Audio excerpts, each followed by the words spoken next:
ਪਿਆਰੇ ਵਿਦਿਆਰਥੀਓ ਸਤਿ ਸ਼੍ਰੀ ਅਕਾਲ। ਸੋ ਅੱਜ ਦੀ ਇਸ ਵੀਡੀਓ ਦੇ ਵਿੱਚ ਅਸੀਂ ਕੰਪਿਊਟਰ ਸਾਇੰਸ ਜਮਾਤ 11ਵੀਂ ਦਾ ਪਾਰਟ ਨੰਬਰ 1 HTML ਅਤੇ CSS ਨਾਲ ਵੈਬ ਡਿਜ਼ਾਈਨ ਪਾਰਟ ਲੈ ਕੇ ਹਾਜ਼ਰ ਹੋਏ ਹਾਂ। ਸੋ ਇਸ ਵੀਡੀਓ ਵਿੱਚ ਸਭ ਤੋਂ ਪਹਿਲਾਂ ਅਸੀਂ ਇਸ ਪਾਰਟ ਦੇ ਉਦੇਸ਼ ਬਾਰੇ ਜਾਣ ਲੈਣੇ, ਜਿਸ ਵਿੱਚ ਸਾਡੇ ਕੋਲ ਇਸ ਦਾ ਪਹਿਲਾ ਟੌਪਿਕ ਹੈ ਇੱਕ ਵਧੀਆ ਵੈਬ ਡਿਜ਼ਾਈਨ ਕੀ ਹੈ, ਵੈਬਸਾਈਟ ਡਿਵੈਲਪ ਕਰਨ ਦੇ ਪੜਾਅ ਕੀ ਹਨ, HTML ਦੇ ਕਨਸੈਪਟ ਕੀ ਹਨ, ਵੈਬ ਵਿੱਚ HTML ਦਾ ਕੀ ਰੋਲ ਹੈ, HTML ਡਾਕੂਮੈਂਟ ਦੀ ਬਣਤਰ ਕੀ ਹੈ, HTML ਐਡੀਟਰ ਕੀ ਹੁੰਦਾ, ਲਿੰਕ ਅਤੇ ਇਮੇजेस ਨਾਲ ਕਿਵੇਂ ਕੰਮ ਕਰ ਸਕਦੇ ਹਾਂ, ਸਟਾਈਲ ਸ਼ੀਟ ਕੀ ਹੁੰਦੀਆਂ ਨੇ, ਸਟਾਈਲ ਸ਼ੀਟ ਦੀਆਂ ਕਿਸਮਾਂ, CSS syntax, CSS selector, style sheet ਦੀਆਂ ਅਲੱਗ-ਅਲੱਗ ਪ੍ਰੋਪਰਟੀਜ਼, CSS ਪ੍ਰੋਪਰਟੀ ਦੇ ਪ੍ਰੋਗਰਾਮ ਦੀ ਉਦਾਹਰਣ ਅਤੇ ਇਸ ਵੀਡੀਓ ਦੇ ਅਖੀਰ ਵਿੱਚ ਅਸੀਂ ਇਸ ਪਾਠ ਦਾ ਅਭਿਆਸ ਕਰਾਂਗੇ। ਸੋ ਆਓ ਅਸੀਂ ਹੁਣ ਇਸ ਵੀਡੀਓ ਨੂੰ ਸ਼ੁਰੂ ਕਰਦੇ ਹਾਂ। ਸਭ ਤੋਂ ਪਹਿਲਾਂ ਅਸੀਂ ਇਸ ਪਾਠ ਦੇ ਨਾਲ ਜਾਣ ਪਛਾਣ ਕਰ ਲੈਂਦੇ ਹਾਂ। ਸੋ ਵੈਬ ਡਿਜ਼ਾਈਨ ਵੈਬਸਾਈਟ ਬਣਾਉਣ ਦੀ ਪ੍ਰਕਿਰਿਆ ਹੈ, ਜਿਸ ਦੇ ਵੱਖੋ ਵੱਖਰੇ ਸਟੈਪ ਹਨ, ਜਿਵੇਂ ਕਿ ਵੈਬ ਪੇਜ, ਲੇਆਊਟ, ਸਮੱਗਰੀ, ਉਤਪਾਦਨ ਅਤੇ ਗ੍ਰਾਫਿਕਸ ਡਿਜ਼ਾਈਨ ਆਦਿ। ਸੋ ਵੈਬ ਲੇਆਊਟ ਦਰਸਾਉਂਦਾ ਹੈ ਕਿ ਵੈਬ ਦਾ ਜਿਹੜਾ ਲੇਆਊਟ ਹੈ ਜਾਂ ਜਿਹੜਾ ਉਹਦਾ ਢਾਂਚਾ ਹੈ ਉਹ ਕਿਸ ਤਰ੍ਹਾਂ ਦਾ ਹੋਏਗਾ। ਸਮੱਗਰੀ ਦਰਸਾਉਂਦੀ ਹੈ ਕਿ ਉਸ ਵੈਬਸਾਈਟ ਦੇ ਵਿੱਚ ਅਸੀਂ ਕਿਸ ਤਰ੍ਹਾਂ ਦੀ ਸਮੱਗਰੀ ਉਹਦੇ ਵਿੱਚ ਸ਼ਾਮਲ ਕਰ ਸਕਦੇ ਹਾਂ। ਉਤਪਾਦਨ ਦੱਸਦਾ ਹੈ ਕਿ ਉਸ ਸਾਈਟ ਨੂੰ ਬਣਾਉਣ ਲਈ ਸਾਨੂੰ ਕਿਹੜੀਆਂ ਲੋੜੀਂਦੀਆਂ ਚੀਜ਼ਾਂ ਚਾਹੀਦੀਆਂ ਹੋਣਗੀਆਂ। ਅਤੇ ਗ੍ਰਾਫਿਕਸ ਡਿਜ਼ਾਈਨ, ਉਸ ਸਾਈਟ ਦਾ ਡਿਜ਼ਾਈਨ ਆ ਕਿਸ ਤਰ੍ਹਾਂ ਨਾਲ ਹੋਏਗਾ, ਕਿਹੜੇ ਕਲਰ ਕੰਬੀਨੇਸ਼ਨ ਅਸੀਂ ਉਸ ਵਿੱਚ ਯੂਜ਼ ਕਰਾਂਗੇ। ਸੋ ਵੈਬਸਾਈਟ ਨੂੰ ਬਣਾਉਣ ਲਈ ਮਾਰਕਅਪ ਭਾਸ਼ਾ ਦੀ ਵਰਤੋਂ ਕੀਤੀ ਜਾਂਦੀ ਹੈ, ਜਿਸ ਨੂੰ HTML ਯਾਨੀ ਕਿ ਹਾਈਪਰਟੈਕਸਟ ਮਾਰਕਅਪ ਲੈਂਗੁਏਜ ਕਿਹਾ ਜਾਂਦਾ ਹੈ, ਜਿਸ ਦੇ ਰਾਹੀਂ ਵੈਬ ਡਿਜ਼ਾਈਨਰ ਵੈਬ ਪੰਨੇ ਬਣਾਉਂਦੇ ਹਨ, ਜੋ ਹਰੇਕ ਪੰਨੇ ਦੀ ਸਮੱਗਰੀ ਅਤੇ ਮੈਟਾਡਾਟਾ ਨੂੰ ਪਰਿਭਾਸ਼ਿਤ ਕਰਦੇ ਹਨ। ਸੋ ਵੈਬ ਪੇਜ ਦੇ ਅੰਦਰ ਲੇਆਊਟ ਅਤੇ ਦਿੱਖ ਲਈ CSS ਦੀ ਵਰਤੋਂ ਕੀਤੀ ਜਾਂਦੀ ਹੈ ਅਤੇ ਜ਼ਿਆਦਾਤਰ ਵੈਬਸਾਈਟ ਵਿੱਚ HTML ਅਤੇ CSS ਦੋਨਾਂ ਦੀ ਵਰਤੋਂ ਕੀਤੀ ਜਾਂਦੀ ਹੈ, ਜੋ ਇਹ ਨਿਰਧਾਰਿਤ ਕਰਦੇ ਹਨ ਕਿ ਇੱਕ ਵੈਬ ਪੇਜ ਇੱਕ ਵੈਬ ਬਰਾਊਜ਼ਰ ਵਿੱਚ ਕਿਸ ਤਰ੍ਹਾਂ ਦਾ ਦਿਖਾਈ ਦੇਵੇਗਾ। ਸਭ ਤੋਂ ਪਹਿਲਾਂ ਅੱਗੇ ਵਧਣ ਤੋਂ ਪਹਿਲਾਂ ਅਸੀਂ ਇਹ ਜਾਣ ਲੈਂਦੇ ਹਾਂ ਕਿ ਵੈਬ ਪੇਜ ਕੀ ਹੁੰਦਾ ਹੈ। ਸੋ ਵੈਬ ਪੇਜ ਇੰਟਰਨੈਟ ਤੇ ਉਪਲਬਧ ਇੱਕ HTML ਡਾਕੂਮੈਂਟ ਹੁੰਦਾ ਹੈ, ਜਿਸ ਨੂੰ ਵੈਬ ਬਰਾਊਜ਼ਰ ਦੁਆਰਾ ਪੜ੍ਹਿਆ ਜਾਂਦਾ ਹੈ। ਸੋ ਹਰੇਕ ਵੈਬ ਪੇਜ ਦਾ ਆਪਣਾ ਇੱਕ ਵਿਲੱਖਣ ਐਡਰੈਸ ਹੁੰਦਾ ਹੈ, ਜਿਸ ਦੇ ਰਾਹੀਂ ਕੋਈ ਵੀ ਇਸ ਤੱਕ ਆਸਾਨੀ ਨਾਲ ਪਹੁੰਚ ਕਰ ਸਕਦਾ ਹੈ। ਸੋ ਵੈਬ ਪੇਜ ਵਿੱਚ ਟੈਕਸਟ ਦੇ ਨਾਲ ਗ੍ਰਾਫਿਕਸ, ਆਡੀਓ, ਵੀਡੀਓ, ਹਾਈਪਰਲਿੰਕ ਅਤੇ ਹੋਰ ਸੂਚਨਾ ਹੁੰਦੀ ਹੈ। ਸੋ ਅੱਗੇ ਹੁਣ ਅਸੀਂ ਪੜਾਂਗੇ ਵੈਬਸਾਈਟ ਕੀ ਹੁੰਦੀ ਹੈ। ਸੋ ਵੈਬਸਾਈਟ ਵੈਬ ਪੇਜਾਂ ਦੇ ਸਮੂਹ ਨੂੰ ਕਹਿੰਦੇ ਹਨ ਅਤੇ ਇੱਕ ਵੈਬਸਾਈਟ ਵਿੱਚ ਬਹੁਤ ਸਾਰੇ ਵੈਬ ਪੇਜ ਹੁੰਦੇ ਹਨ ਅਤੇ ਹਰ ਇੱਕ ਵੈਬ ਪੇਜ ਵਿੱਚ ਵੱਖ-ਵੱਖ ਤਰ੍ਹਾਂ ਦੀ ਜਾਣਕਾਰੀ ਹੁੰਦੀ ਹੈ। ਸੋ ਵੈਬਸਾਈਟ ਦੇ ਮੁੱਖ ਪੇਜ ਨੂੰ ਹੋਮ ਪੇਜ ਕਿਹਾ ਜਾਂਦਾ ਹੈ, ਜਿਸ ਵਿੱਚ ਕਈ ਵੈਬ ਪੇਜਾਂ ਦੇ ਲਿੰਕ ਦਿੱਤੇ ਗਏ ਹੁੰਦੇ ਹਨ, ਜਿਨ੍ਹਾਂ ਉੱਪਰ ਅਸੀਂ ਕਲਿੱਕ ਕਰਕੇ ਵੈਬ ਪੇਜਾਂ ਨੂੰ ਖੋਲ ਸਕਦੇ ਹਾਂ।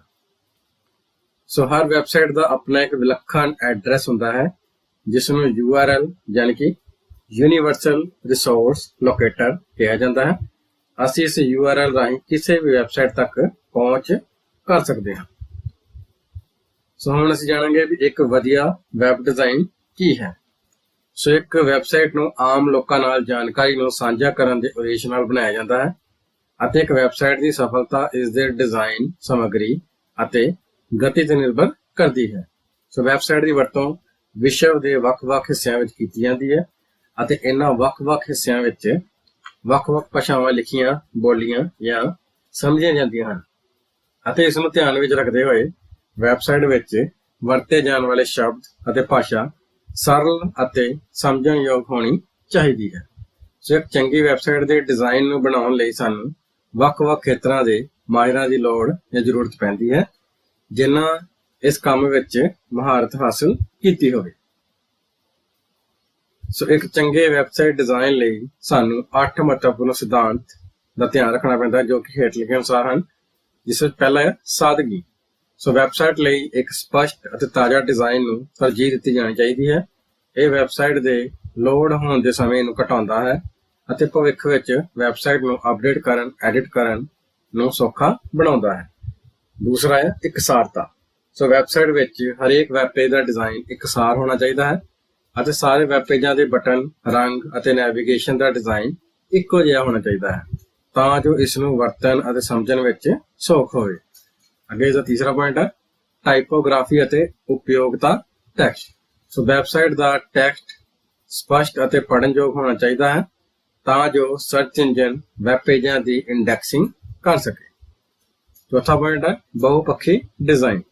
ਸੋ ਵੈਬ ਡਿਜ਼ਾਈਨ ਅਜਿਹਾ ਹੋਣਾ ਚਾਹੀਦਾ ਹੈ ਤਾਂ ਜੋ ਕੰਟੈਂਟ ਨੂੰ ਸਹੀ ਤਰ੍ਹਾਂ ਨਾਲ ਸਮਾਰਟਫੋਨ, ਟੈਬਲੇਟ ਅਤੇ ਵੱਖ-ਵੱਖ ਕੰਪਿਊਟਰ ਸਕਰੀਨ ਤੇ ਪ੍ਰਦਰਸ਼ਿਤ ਅਤੇ ਵਰਤਿਆ ਜਾ ਸਕੇ। ਪੰਜਵਾਂ, ਇਮੇਜਿਸ, ਵੀਡੀਓ ਅਤੇ ਆਡੀਓ। ਆਮ ਤੌਰ ਤੇ ਲੋਕ ਟੈਕਸਟ ਨੂੰ ਘੱਟ ਪੜ੍ਹਨਾ ਪਸੰਦ ਕਰਦੇ ਹਨ ਅਤੇ ਆਡੀਓ ਵੀਡੀਓ ਨੂੰ ਸੁਣਨਾ ਅਤੇ ਵੇਖਣਾ ਵੱਧ ਪਸੰਦ ਕਰਦੇ ਹਨ। ਸੋ ਇਸ ਕਰਕੇ ਵੈਬ ਪੇਜ ਦਾ ਸਾਈਜ਼ ਭਾਰੀ ਨਾ ਹੋ ਜਾਵੇ ਅਤੇ ਵੈਬ ਪੇਜ ਨੂੰ ਲੋਡ ਵਿੱਚ ਜ਼ਿਆਦਾ ਸਮਾਂ ਵੀ ਨਾ ਲੱਗੇ, ਇਸ ਗੱਲ ਦਾ ਵੀ ਧਿਆਨ ਰੱਖਣਾ ਚਾਹੀਦਾ ਹੈ। ਛੇਵਾਂ ਪੁਆਇੰਟ ਹੈ ਸੰਚਾਰ ਅਤੇ ਪਤਾ। ਤੁਹਾਡੀ ਵੈਬਸਾਈਟ ਵਿੱਚ ਵਿਸ਼ੇਸ਼ ਜਾਣਕਾਰੀ ਵਾਲੇ ਵੈਬ ਪੇਜ ਦਾ URL ਸੌਖਾ ਹੋਣਾ ਚਾਹੀਦਾ ਹੈ ਤਾਂ ਜੋ ਇਸ ਨੂੰ ਯਾਦ ਰੱਖਿਆ ਜਾ ਸਕੇ। ਇਸ ਤੋਂ ਇਲਾਵਾ ਵੈਬਸਾਈਟ ਵਿੱਚ ਨਵੀਂ ਜਾਣਕਾਰੀ ਦੀ ਸੂਚਨਾ ਵੀ ਯੂਜ਼ਰ ਤੱਕ ਪਹੁੰਚਾਉਣ ਦੀ ਸੁਵਿਧਾ ਹੋਣੀ ਚਾਹੀਦੀ ਹੈ। ਸੱਤਵਾਂ, ਸੋਸ਼ਲ ਸ਼ੇਅਰਿੰਗ ਫੀਚਰ। ਤੁਹਾਡੀ ਵੈਬਸਾਈਟ ਦੇ ਹਰ ਭਾਗ ਨੂੰ ਇਸ ਢੰਗ ਨਾਲ ਡਿਜ਼ਾਈਨ ਕੀਤਾ ਜਾਣਾ ਚਾਹੀਦਾ ਹੈ ਕਿ ਵੈਬਸਾਈਟ ਤੇ ਉਪਲਬਧ ਜਾਣਕਾਰੀ ਨੂੰ ਦਿਲਚਸਪੀ ਲੈਣ ਵਾਲੇ ਯੂਜ਼ਰ ਆਸਾਨੀ ਨਾਲ ਸੋਸ਼ਲ ਮੀਡੀਆ ਤੇ ਸਾਂਝਾ ਕਰ ਸਕਣ। ਅੱਗੇ ਇਸ ਦਾ 8ਵਾਂ ਲਾਸਟ ਨੁਕਤਾ ਹੈ ਐਫ ਡਿਜ਼ਾਈਨ। ਸੋ ਇੱਕ ਸੋਧ ਤੋਂ ਸਾਹਮਣੇ ਆਇਆ ਹੈ ਕਿ ਵੈਬਸਾਈਟ ਤੇ ਪਹੁੰਚ ਕਰਨ ਵਾਲੇ ਜ਼ਿਆਦਾਤਰ ਯੂਜ਼ਰ ਵੈਬਸਾਈਟ ਦੇ ਸੱਜੇ ਪਾਸੇ ਵੱਲ ਦੇਖਣ ਦੀ ਜਗ੍ਹਾ ਖੱਬੇ ਪਾਸੇ ਵੱਲ ਜ਼ਿਆਦਾ ਧਿਆਨ ਦਿੰਦੇ ਹਨ ਜਾਂ ਉੱਪਰ ਤੋਂ ਹੇਠਾਂ ਵੱਲ ਨੂੰ ਪੇਜ ਵਿਜ਼ਿਟ ਕਰਦੇ ਹਨ, ਜੋ ਕਿ ਇੱਕ ਵੈਬਸਾਈਟ ਦੇ ਐਫ ਪੈਟਰਨ ਨੂੰ ਦਰਸਾਉਂਦਾ ਹੈ ਅਤੇ ਸਾਨੂੰ ਆਪਣੀ ਵੈਬਸਾਈਟ ਨੂੰ ਡਿਜ਼ਾਈਨ ਕਰਨ ਲੱਗੇ ਐਫ ਡਿਜ਼ਾਈਨ ਜਿਹੜਾ ਫੈਕਟਰ ਹੈ ਇਸ ਦਾ ਵੀ ਖਿਆਲ ਰੱਖਣਾ ਚਾਹੀਦਾ ਹੈ। ਤਾਂ ਅੱਗੇ ਹੁਣ ਅਸੀਂ ਇਹ ਪੜਾਂਗੇ ਵੀ ਵੈਬਸਾਈਟ ਨੂੰ ਡਿਵੈਲਪ ਕਰਨ ਦੇ ਜਾਂ ਬਣਾਉਣ ਦੇ ਕਿਹੜੇ-ਕਿਹੜੇ ਪੜਾਅ ਹਨ। ਸੋ ਵੈਬਸਾਈਟ ਨੂੰ ਤਿਆਰ ਕਰਨ ਦੇ ਸਾਡੇ ਕੋਲ ਵੱਖ-ਵੱਖ ਪੜਾਅ ਨੇ, ਜਿਸ ਵਿੱਚ ਸਭ ਤੋਂ ਪਹਿਲਾਂ ਜਾਣਕਾਰੀ ਇਕੱਠੀ ਕਰਨਾ। ਸੋ ਜਾਣਕਾਰੀ ਇਕੱਠੀ ਕਰਨ ਤੋਂ ਭਾਵ ਹੈ ਕਿ ਜਿਸ ਵੀ ਟੌਪਿਕ ਦੇ ਉੱਪਰ ਜਾਂ ਜਿਸ ਵੀ ਫੀਲਡ ਦੇ ਉੱਪਰ ਅਸੀਂ ਇੱਕ ਵੈਬਸਾਈਟ ਬਣਾਉਣ ਜਾ ਰਹੇ ਹਾਂ ਉਸ ਦੇ ਨਾਲ ਸੰਬੰਧਿਤ ਸਾਰੀ ਜਾਣਕਾਰੀ ਨੂੰ ਕਾਗਜ਼ ਦੇ ਰਾਹੀਂ ਇਕੱਠਾ ਕੀਤਾ ਜਾਂਦਾ ਹੈ। ਦੂਸਰਾ ਪੁਆਇੰਟ ਹੈ ਯੋਜਨਾਬੰਦੀ। ਸੋ ਜਦੋਂ ਸਾਨੂੰ ਪਤਾ ਲੱਗ ਜਾਂਦਾ ਹੈ ਵੀ ਜਿਹੜੀ ਸਾਈਟ ਹੈ ਉਸ ਵਿੱਚ ਕੀ ਡਾਟਾ ਹੋਏਗਾ ਜਾਂ ਕਿਸ ਤਰ੍ਹਾਂ ਹੋਏਗਾ, ਫਿਰ ਅਸੀਂ ਉਸ ਡਾਟੇ ਨੂੰ ਕਿੱਦਾਂ ਉਸ ਦੀ ਰੱਖ ਰਖਾਵ ਕਰਨਾ ਹੈ, ਉਸ ਦੀ ਯੋਜਨਾਬੰਦੀ ਕੀਤੀ ਜਾਂਦੀ ਹੈ। ਇੱਕ ਵੈਬਸਾਈਟ 'ਚ ਅਸੀਂ ਕੀ ਕਰ ਸਕਦੇ ਹਾਂ। ਉਸ ਤੋਂ ਬਾਅਦ ਡਿਜ਼ਾਈਨ। ਸੋ ਜਦੋਂ ਯੋਜਨਾਬੰਦੀ ਦਾ ਪਤਾ ਲੱਗ ਜਾਂਦਾ ਹੈ ਫਿਰ ਸਾਡੇ ਕੋਲ ਅਗਲਾ ਸਟੈਪ ਆਉਂਦਾ ਹੈ ਡਿਜ਼ਾਈਨ। ਤੁਹਾਡੀ ਵੈਬਸਾਈਟ ਦਾ ਡਿਜ਼ਾਈਨ ਹੈ ਉਹ ਕਿਸ ਤਰ੍ਹਾਂ ਦਾ ਹੋਵੇਗਾ। ਚੌਥਾ ਪੁਆਇੰਟ ਹੈ ਵਿਕਾਸ, ਜਿਸ ਨੂੰ ਆਪਾਂ ਡਿਵੈਲਪਮੈਂਟ ਕਹਿੰਦੇ ਹਾਂ। ਜਦੋਂ ਇਸ ਦੀ ਯੋਜਨਾਬੰਦੀ ਅਤੇ ਡਿਜ਼ਾਈਨ ਦਾ ਕੰਮ ਖਤਮ ਹੋ ਜਾਂਦਾ ਹੈ ਤਾਂ ਫਿਰ ਵੈਬਸਾਈਟ ਨੂੰ ਬਣਾਉਣ ਦਾ ਕੰਮ ਸ਼ੁਰੂ ਕੀਤਾ ਜਾਂਦਾ ਹੈ। ਉਸ ਵਿੱਚ ਇਹ ਦੇਖਿਆ ਜਾਂਦਾ ਹੈ ਕਿ ਉਸ ਵੈਬਸਾਈਟ ਨੂੰ ਬਣਾਉਣ ਲਈ ਕਿਹੜੇ-ਕਿਹੜੇ ਸੌਫਟਵੇਅਰ ਜਾਂ ਕਿਹੜੇ-ਕਿਹੜੇ ਟੂਲ ਦੀ ਸਾਨੂੰ ਵਰਤੋਂ ਕਰਨੀ ਪਏਗੀ। ਪੰਜਵਾਂ ਪੁਆਇੰਟ ਹੈ ਟੈਸਟਿੰਗ ਅਤੇ ਡਿਲੀਵਰੀ। ਜਦੋਂ ਵੈਬਸਾਈਟ ਬਣ ਕੇ ਤਿਆਰ ਹੋ ਜਾਂਦੀ ਹੈ ਜਾਂ ਉਸ ਦਾ ਵਿਕਾਸ ਹੋ ਜਾਂਦਾ ਹੈ ਉਸ ਤੋਂ ਬਾਅਦ ਉਸ ਵੈਬਸਾਈਟ ਦੀ ਟੈਸਟਿੰਗ ਕੀਤੀ ਜਾਂਦੀ ਹੈ ਕਿ ਜੋ ਵੀ ਵੈਬਸਾਈਟ ਦੇ ਵਿੱਚ ਕੰਮ ਕੀਤਾ ਗਿਆ ਹੈ ਜਾਂ ਜੋ ਵੀ ਡਾਟਾ ਉਹ ਵੈਬਸਾਈਟ ਲਵੇਗੀ ਕਿ ਉਹ ਸਹੀ ਢੰਗ ਨਾਲ ਲੈ ਪਾ ਰਹੀ ਹੈ ਜਾਂ ਨਹੀਂ। ਸੋ ਵੈਬਸਾਈਟ ਦੇ ਇਕੱਲੇ ਵੈਬ ਪੇਜ ਨੂੰ ਟੈਸਟ ਕੀਤਾ ਜਾਂਦਾ ਹੈ। ਸੋ ਜਦੋਂ ਸਾਰੀ ਵੈਬਸਾਈਟ ਦੀ ਟੈਸਟਿੰਗ ਕੰਪਲੀਟ ਹੋ ਜਾਂਦੀ ਹੈ ਫਿਰ ਉਸ ਦੀ ਡਿਲੀਵਰੀ ਕਰ ਦਿੱਤੀ ਜਾਂਦੀ ਹੈ। ਲਾਸਟ ਵਿੱਚ ਹੈ ਰੱਖ ਰਖਾਵ, ਜਿਸ ਨੂੰ ਕਹਿੰਦੇ ਮੇਨਟੇਨੈਂਸ। ਸੋ ਵੈਬਸਾਈਟ ਦੀ ਟੈਸਟਿੰਗ ਅਤੇ ਡਿਲੀਵਰੀ ਤੋਂ ਬਾਅਦ ਉਸ ਵੈਬਸਾਈਟ ਦੇ ਓਨਰ ਦੇ ਨਾਲ ਇੱਕ ਮੇਨਟੇਨੈਂਸ ਜਿਹੜੀ ਫੀਸ ਉਹ ਲੈ ਲਈ ਜਾਂਦੀ ਹੈ, ਜਿਸ ਦੇ ਮੁਤਾਬਕ ਜੇਕਰ ਕੋਈ ਵੀ ਉਸ ਵੈਬਸਾਈਟ 'ਚ ਪ੍ਰੋਬਲਮ ਆਉਂਦੀ ਹੈ ਤਾਂ ਜਿਹੜੀ ਰੱਖ ਰਖਾਵ ਟੀਮ ਹੈ ਉਹ ਉਸ ਵੈਬਸਾਈਟ ਨੂੰ ਦੁਬਾਰਾ ਦਰੁਸਤ ਕਰਦੀ ਹੈ। ਇਸ ਤਰ੍ਹਾਂ ਦੇ ਨਾਲ ਇੱਕ ਸਾਡਾ ਪੂਰਾ ਵੈਬਸਾਈਟ ਦਾ ਜਿਹੜਾ ਪ੍ਰੋਸੈਸ ਹੈ, ਲਾਈਫ ਸਾਈਕਲ ਹੈ, ਉਹ ਅਸੀਂ ਇਸ ਤਰ੍ਹਾਂ ਬਣਾ ਸਕਦੇ ਹਾਂ। ਸੋ ਅੱਗੇ ਸਾਡੇ ਕੋਲ ਹੈ HTML ਦੇ ਕਨਸੈਪਟ। ਸੋ HTML ਦਾ ਪੂਰਾ ਨਾਮ ਹਾਈਪਰਟੈਕਸਟ ਮਾਰਕਅਪ ਲੈਂਗੁਏਜ ਹੈ ਅਤੇ ਇਸ ਦੀ ਵਰਤੋਂ ਵੈਬ ਪੇਜਾਂ ਨੂੰ ਡਿਜ਼ਾਈਨ ਕਰਨ ਲਈ ਕੀਤੀ ਜਾਂਦੀ ਹੈ। HTML ਸਾਨੂੰ ਟੈਕਸਟ, ਲਿਸਟਾਂ, images, video, audio, table, frame, form, heading ਆਦਿ ਨਾਲ ਵੈਬ ਪੰਨੇ ਬਣਾਉਣ ਦਾ ਇੱਕ ਸਾਧਨ ਪ੍ਰਦਾਨ ਕਰਦੀ ਹੈ। HTML ਦੇ ਵੈਬ ਪੇਜ ਵਿੱਚ ਦਿਖਾਈ ਦੇਣ ਵਾਲਾ ਸਾਰਾ ਕੁਝ ਵਿਸ਼ੇਸ਼ ਕਮਾਂਡਾਂ ਰਾਹੀਂ ਕੀਤਾ ਜਾਂਦਾ ਹੈ, ਜਿਨ੍ਹਾਂ ਨੂੰ ਟੈਗ ਕਹਿੰਦੇ ਹਨ। HTML ਸਾਨੂੰ ਹੋਰ ਭਾਸ਼ਾਵਾਂ ਵਿੱਚ ਸਕ੍ਰਿਪਟ ਨੂੰ ਜੋੜਨ ਜਾਂ ਲੋਡ ਕਰਨ ਦੀ ਸਹੂਲਤ ਵੀ ਦਿੰਦਾ ਹੈ ਅਤੇ ਅਸੀਂ ਵੈਬ ਪੇਜਾਂ ਦੇ ਡਿਜ਼ਾਈਨ ਨੂੰ ਕਾਸਕੇਡਿੰਗ ਸਟਾਈਲ ਸ਼ੇਡਸ ਦੀ ਵਰਤੋਂ ਕਰਕੇ ਬਹੁਤ ਆਕਰਸ਼ਕ ਜਾਂ ਵਧੀਆ ਬਣਾ ਸਕਦੇ ਹਾਂ। ਸੋ HTML ਸਾਨੂੰ ਸਧਾਰਨ ਅਤੇ ਐਡਵਾਂਸ ਦੋਨੋਂ ਤਰ੍ਹਾਂ ਦੇ ਵੈਬ ਪੇਜਾਂ ਨੂੰ ਬਣਾਉਣ ਦੀ ਸਹੂਲਤ ਦਿੰਦਾ ਹੈ। ਸੋ ਅੱਗੇ ਹੁਣ ਅਸੀਂ ਜਾਣਾਂਗੇ ਵੀ HTML ਟੈਗ ਦੀਆਂ ਕਿਸਮਾਂ ਕਿਹੜੀਆਂ ਨੇ। ਸੋ HTML ਟੈਗ ਦੋ ਤਰ੍ਹਾਂ ਦੇ ਹੁੰਦੇ ਹਨ, ਪਹਿਲਾ ਕੰਟੇਨਰ ਟੈਗ, ਦੂਸਰਾ ਐਮਪਟੀ ਟੈਗ। ਸੋ ਪਹਿਲਾਂ ਅਸੀਂ ਕੰਟੇਨਰ ਟੈਗ ਬਾਰੇ ਜਾਣਾਂਗੇ। ਕੰਟੇਨਰ ਏਰੀਆ ਹੁੰਦਾ ਹੈ ਜੋ ਟੈਗ ਦੀ ਸ਼ੁਰੂਆਤ ਅਤੇ ਸਮਾਪਤੀ ਨਾਲ ਘਿਰਿਆ ਹੁੰਦਾ ਹੈ। ਕੰਟੇਨਰ ਟੈਗ ਜੋੜਿਆਂ ਦੇ ਰੂਪ ਵਿੱਚ ਹੁੰਦੇ ਹਨ। ਓਪਨਿੰਗ ਅਤੇ ਕਲੋਜ਼ਿੰਗ ਟੈਗ ਦੇ ਵਿਚਕਾਰ ਟੈਕਸਟ ਜਾਂ ਕੰਟੈਂਟ ਲਿਖਿਆ ਜਾਂਦਾ ਹੈ, ਜਿਸ ਨੂੰ ਪੇਅਰ ਟੈਗ ਵੀ ਕਹਿੰਦੇ ਹਨ। ਉਦਾਹਰਨ ਦੇ ਲਈ HTML ਦਾ ਓਪਨਿੰਗ ਅਤੇ HTML ਦਾ ਕਲੋਜ਼ਿੰਗ ਟੈਗ ਦੇ ਵਿੱਚ ਡੋਟ ਡੋਟ ਲਿਖਿਆ ਹੋਇਆ, ਜਿਸ ਵਿੱਚ ਸਾਰਾ ਡਾਟਾ ਜਾਂ ਕੰਟੈਂਟ ਸ਼ਾਮਲ ਹੋਣਗੇ। ਇਸ ਤਰ੍ਹਾਂ ਦੀ ਉਦਾਹਰਨ ਨੂੰ ਅਸੀਂ ਕੰਟੇਨਰ ਟੈਗ ਕਹਿੰਦੇ ਹਾਂ, ਜਿਸ ਦਾ ਇੱਕ ਓਪਨਿੰਗ ਅਤੇ ਇੱਕ ਕਲੋਜ਼ਿੰਗ ਟੈਗ ਹੁੰਦਾ ਹੈ। ਦੂਸਰਾ ਸਾਡੇ ਕੋਲ ਐਮਪਟੀ ਟੈਗ। ਸੋ ਐਮਪਟੀ ਟੈਗ ਨੂੰ ਖਾਲੀ ਟੈਗ ਵੀ ਕਹਿੰਦੇ ਹਨ ਅਤੇ ਇਸ ਵਿੱਚ ਕੇਵਲ ਇੱਕ ਸ਼ੁਰੂਆਤੀ ਟੈਗ ਹੀ ਹੁੰਦਾ ਹੈ, ਕਿਉਂਕਿ ਇਸ ਵਿੱਚ ਕੋਈ ਕੰਟੈਂਟ ਜਾਂ ਟੈਕਸਟ ਨਹੀਂ ਹੁੰਦਾ। ਐਮਪਟੀ ਟੈਗ ਦਾ ਕੋਈ ਵੀ ਕਲੋਜ਼ਿੰਗ ਟੈਗ ਨਹੀਂ ਹੁੰਦਾ। ਸੋ ਉਦਾਹਰਨ ਦੇ ਲਈ ਹੋਰੀਜ਼ੋਨਟਲ ਰੂਲ, ਬ੍ਰੇਕ ਰੋ ਆਦਿ ਐਮਪਟੀ ਟੈਗ ਦੀਆਂ ਉਦਾਹਰਨਾਂ ਹਨ।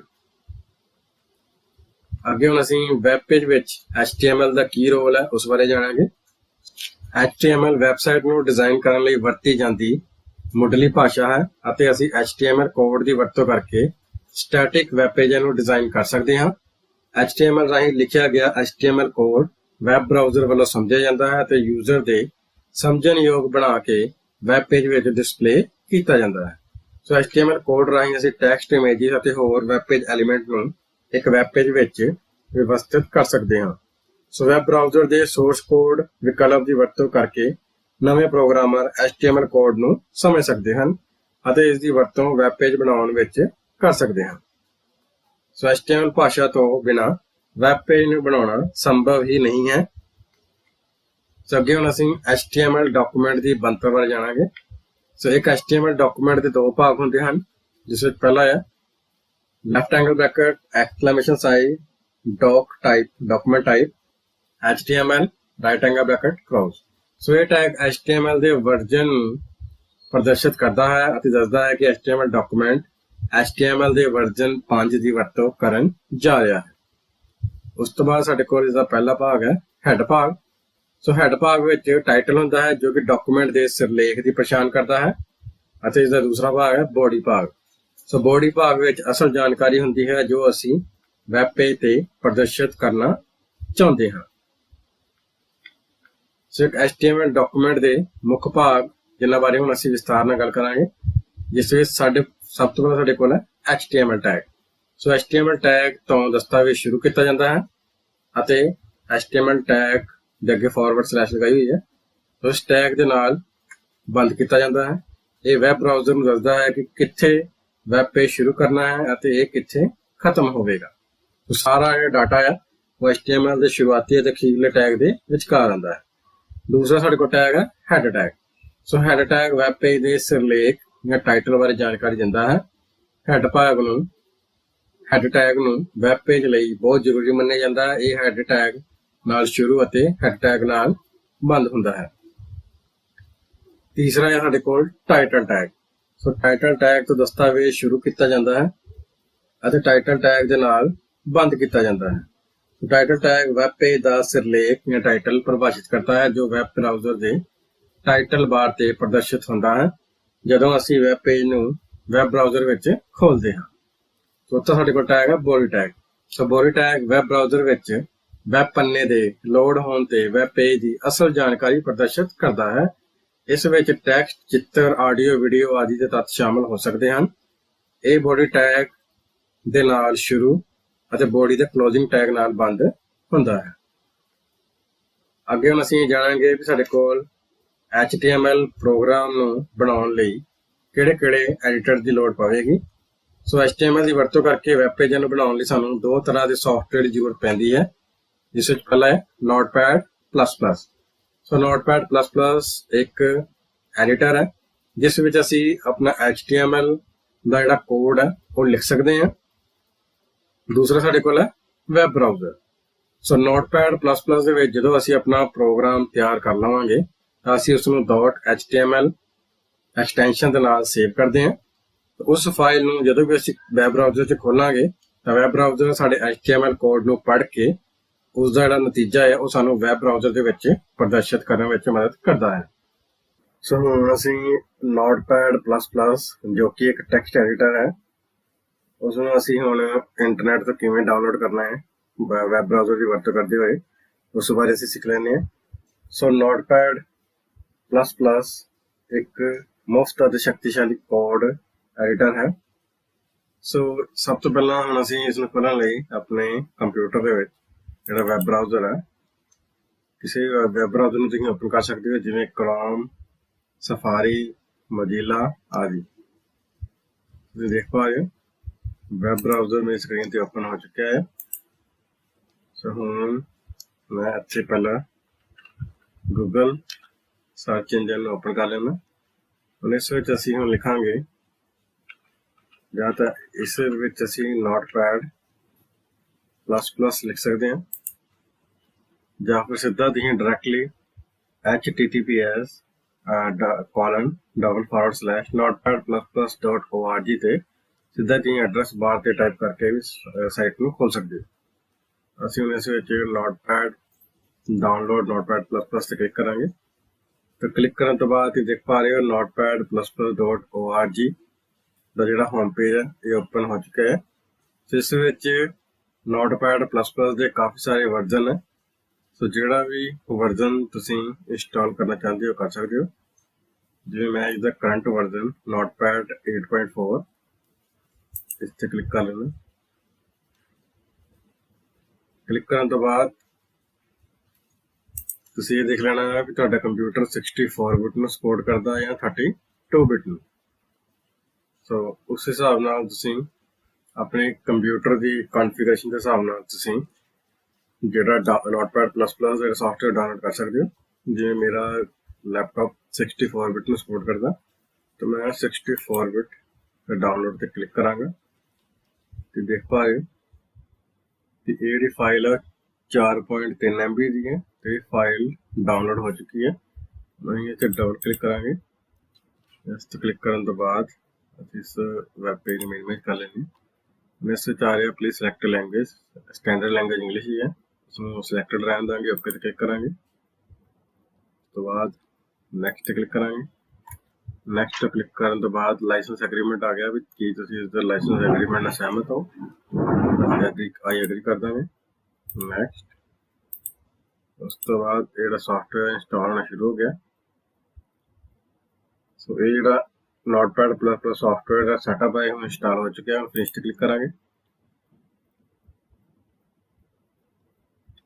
ਫਿਨਿਸ਼ ਤੇ ਕਲਿੱਕ ਕਰਨ ਤੋਂ ਬਾਅਦ ਇਹ ਦੇਖ ਪਾ ਰਹੇ ਇਸ ਤਰ੍ਹਾਂ ਦੇ ਨਾਲ Notepad++ ਐਪਲੀਕੇਸ਼ਨ ਦਾ ਇੰਟਰਫੇਸ ਕੁਝ ਇਸ ਤਰ੍ਹਾਂ ਦੇ ਨਾਲ ਨਜ਼ਰ ਆਏਗਾ। ਸੋ ਇਸ ਵਿੱਚ ਸਾਡੇ ਕੋਲ ਜਿਵੇਂ ਅਸੀਂ ਪਹਿਲਾਂ ਤੱਕ ਪ੍ਰੋਗਰਾਮ ਦੇ ਵਿੱਚ ਨਜ਼ਰ ਆ ਰਿਹਾ। ਸੋ Notepad++ ਦਾ ਮੇਨ ਜਿਹੜਾ ਫਾਇਦਾ ਇਹ ਹੈ, ਇਸ ਵਿੱਚ ਅਸੀਂ ਸੇਮ ਟਾਈਮ ਤੇ ਇੱਕ ਤੋਂ ਜ਼ਿਆਦਾ ਫਾਈਲਾਂ ਵਿੱਚ ਕੰਮ ਕਰ ਸਕਦੇ ਹਾਂ। ਆਹ ਦੇਖੋ, ਅਸੀਂ ਨਿਊ ਫਾਈਲ ਐਡ ਕੀਤੀ ਸੀਗੀ, ਇਹ ਪੁਰਾਣੀ ਫਾਈਲ ਹੈ। ਤੋ ਜਦ ਕਿ ਦੂਸਰੇ ਜੇਕਰ ਅਸੀਂ Notepad ਦੀ ਗੱਲ ਕਰੀਏ ਜਿਹੜਾ ਵਿੰਡੋ ਵਿੱਚ ਪਹਿਲਾਂ ਤੋਂ ਆਉਂਦਾ, ਜੇਕਰ Notepad ਦੇ ਵਿੱਚ ਅਸੀਂ ਕੋਈ HTML ਪ੍ਰੋਗਰਾਮ ਬਣਾਉਂਦੇ ਹਾਂ ਤਾਂ ਸਾਨੂੰ ਉਸ ਪ੍ਰੋਗਰਾਮ ਨੂੰ ਚਲਾਉਣ ਲਈ ਵੱਖਰੇ ਤੌਰ ਤੇ ਵੈਬ ਬਰਾਊਜ਼ਰ ਨੂੰ ਖੋਲ੍ਹਣਾ ਪੈਂਦਾ ਹੈ।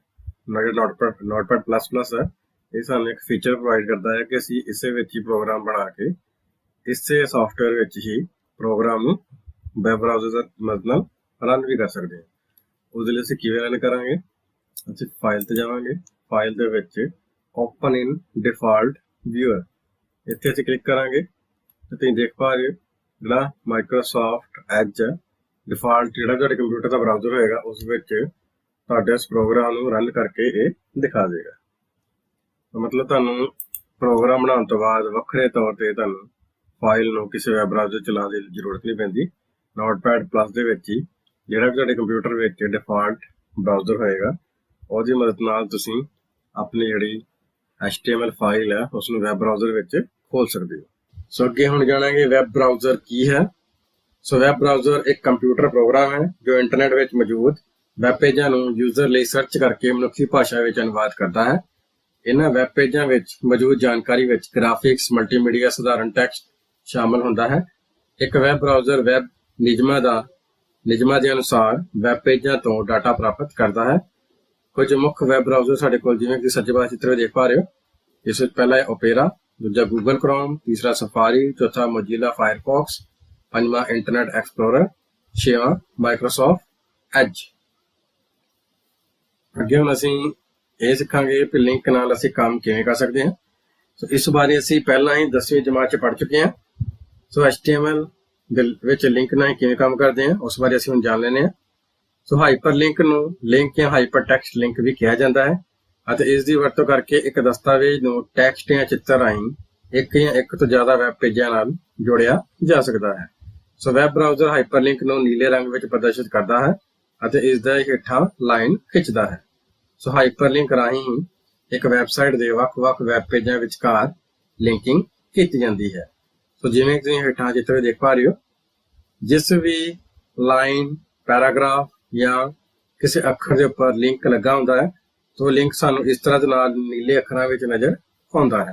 सो जदों भी असीं उस नीले रंग के अखरां ते क्लिक करते हैं तो वो सानू उस लिंक दे नाल जुड़े हुए वैब पेज तक लै जांदा है।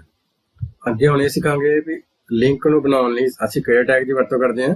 सो एंकर टैग जिसनूं असीं ए दे नाल लिखदे हां, किसी वैब पेज ते एक लिंक बनाउण लई वरतिया जांदा है।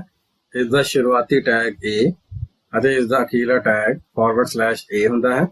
सो वैब पेज विच ਉਹ लिंक जिस उत्ते क्लिक ना किया गया होवे ਅਤੇ अंडरलाइन ਅਤੇ नीले रंग ਦਾ दिखाई दिंदा है ਅਤੇ ਉਹ लिंक जिस उत्ते क्लिक किया जा चुकिया होवे ਅਤੇ अंडरलाइन होवे उस दा रंग बैंगनी हुंदा है।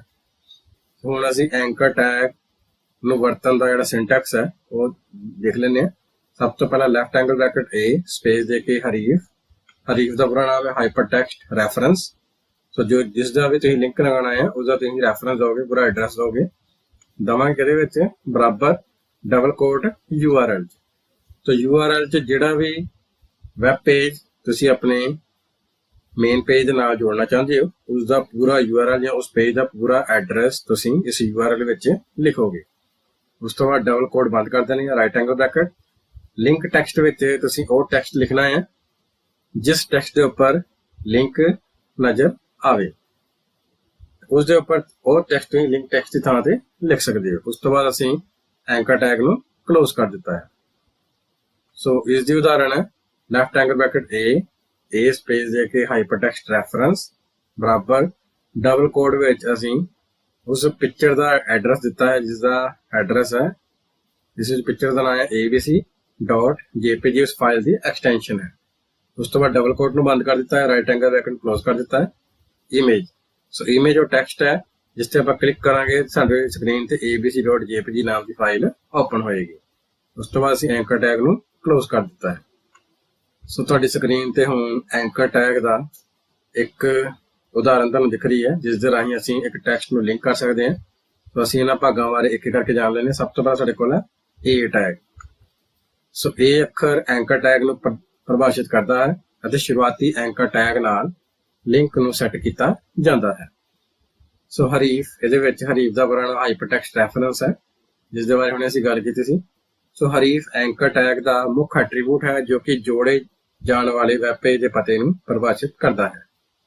उस तो बाद है लिंक टैक्सट की थां ते वो शब्द लिखे जाते हैं जिन्हां उपर यूजर नूं लिंक दिखाई दिंदा है। उस तो बाद एंकर टैग का क्लोजिंग टैग, ये एंकर टैग का अखीरला टैग है जो दसदा है कि लिंक इत्थे समाप्त हो गया है। उस तो बाद टाइटल, सो ये लिंक की टूल टिप दिखाने लई वरतिया जाता है। जदों माउस का पॉइंटर लिंक ते कुछ सेकंडां लई स्थिर रखा जाता है तो यह टैक्सट दिखाई दिंदा है। उस तो बाद टारगेट, ये दर्शाता है कि नवा ऑब्जैक्ट मौजूदा विंडो विच ही ओपन होएगा या फिर नवी ब्राउज़र विंडो विच ओपन होएगा। इस दे मुल हैं _blank _self _top _parent। सो हुण असीं इसदी उदाहरण देख लैंदे हां। सब तो पहला असीं एक HTML टैग लिखिया। उस तो बाद हेड टैग दे विच असीं इसदा टाइटल दर्शा दिता है फर्स्ट पेज। तो जब भी असीं इस वैब पेज नूं खोलांगे तो इसदा हैडिंग जिहड़ा टाइटल है वो की आएगा फर्स्ट पेज। उस तो बाद हेड टैग नूं क्लोज कर दिता है। उस तो बाद बॉडी टैग शुरू किया। सो बॉडी टैग वो टैग है जो भी असीं वैब पेज दे विच टैक्सट देखते हैं वाइट स्क्रीन ते वो सारा ਜਿਹੜਾ ਡਾਟਾ ਸਾਨੂੰ ਸ਼ੋ ਹੁੰਦਾ ਸਾਰਾ ਬੋਡੀ ਟੈਗ ਦੇ ਅੰਦਰ ਹੀ ਹੁੰਦਾ। ਸੋ ਬੋਡੀ ਟੈਗ ਦੇ ਵਿੱਚ ਅਸੀਂ ਇੱਕ ਪੀ ਟੈਗ ਯੂਜ਼ ਕੀਤਾ ਜਿਸ ਨੂੰ ਪੈਰਾਗ੍ਰਾਫ ਕਹਿੰਦੇ ਆ। ਸੋ ਪੈਰਾਗ੍ਰਾਫ ਤੇ ਕੀ ਲਿਖਿਆ ਹੋਇਆ ਆਵੇ we are in first page. ਉਸ ਤੋਂ ਬਾਅਦ ਅਸੀਂ ਐਂਕਰ ਟੈਗ ਦੀ ਵਰਤੋਂ ਕਰਕੇ ਹਰੀਫ ਬਰਾਬਰ ਉਹਦੇ ਵਿੱਚ ਅਸੀਂ ਪੂਰਾ URL ਲਿਖ ਦਿੱਤਾ ਹੈ ਉਸ ਪੇਜ ਦਾ ਐਡਰੈਸ ਜਿਸ ਨੂੰ ਅਸੀਂ ਖੋਲਣਾ ਚਾਹੁੰਦੇ ਹਾਂ। ਉਸ ਤੋਂ ਬਾਅਦ ਲਿੰਕ ਟੈਕਸਟ ਅਸੀਂ ਇਸ ਵਿੱਚ ਲਿਖਿਆ ਹੈ ਗੋ ਟੂ ਸੈਕਿੰਡ ਪੇਜ। ਉਸ ਤੋਂ ਬਾਅਦ ਐਂਕਰ ਟੈਗ ਨੂੰ ਬੰਦ ਕਰ ਦਿੱਤਾ ਹੈ, ਫਿਰ ਬੋਡੀ ਟੈਗ ਨੂੰ ਬੰਦ ਕਰ ਦਿੱਤਾ ਹੈ, ਫਿਰ HTML ਟੈਗ ਨੂੰ ਬੰਦ ਕਰ ਦਿੱਤਾ ਹੈ। ਇਸ ਦੇ ਹੁਣ ਅਸੀਂ ਆਊਟਪੁੱਟ ਦੇਖ ਲੈਂਦੇ ਹਾਂ। ਤੁਸੀਂ ਵੇਖ ਰਹੇ ਹੋ ਇਸਦਾ ਜਿਹੜਾ ਟਾਈਟਲ ਆ ਰਿਹਾ ਉੱਪਰ ਜਿਹੜਾ ਪੇਜ ਖੋਲਿਆ ਹੋਇਆ ਉੱਤੇ ਫਸਟ ਪੇਜ ਲਿਖਿਆ ਹੋਇਆ ਤੇ ਇਸਦੇ ਟਾਈਟਲ ਨੂੰ ਦਰਸਾ ਰਿਹਾ we are in first page. ਇਸ ਦੇ ਲਈ ਅਸੀਂ ਪੈਰਾਗ੍ਰਾਫ ਟੈਗ ਯੂਜ਼ ਕੀਤਾ ਸੀ। So go to second page ਇਹ ਐਂਕਰ ਟੈਗ ਨੂੰ ਦਰਸਾ ਰਿਹਾ। ਸੋ ਜਦੋਂ ਵੀ ਅਸੀਂ ਇਸ ਗੋ ਟੂ ਸੈਕਿੰਡ ਪੇਜ ਤੇ ਕਲਿੱਕ ਕਰਾਂਗੇ ਤੇ ਸਾਨੂੰ ਇਸ ਪੇਜ ਨੂੰ ਇਸ ਸਕਰੀਨ ਤੇ ਖੋਲ ਕੇ ਦੇਗਾ। ਇਸ ਤਰ੍ਹਾਂ ਅਸੀਂ ਕਿਸੇ ਟੈਕਸਟ ਦੇ ਉੱਪਰ ਇੱਕ ਲਿੰਕ ਨੂੰ ਦਰਸਾ ਸਕਦੇ ਹਾਂ। ਅੱਗੇ ਸਾਡਾ ਟੌਪਿਕ ਹੈ ਇਮੇਜਿਸ ਨਾਲ ਕੰਮ ਕਰਨਾ। ਸੋ ਇਮੇਜ ਟੈਗ ਦੀ ਵਰਤੋਂ HTML ਡਾਕੂਮੈਂਟ ਵਿੱਚ ਇਮੇਜ ਸ਼ਾਮਲ ਕਰਨ ਲਈ ਕੀਤੀ ਜਾਂਦੀ ਹੈ। ਇਮੇਜ ਟੈਗ ਨੂੰ img ਟੈਗ ਨਾਲ ਪਰਿਭਾਸ਼ਿਤ ਕੀਤਾ ਜਾਂਦਾ ਹੈ।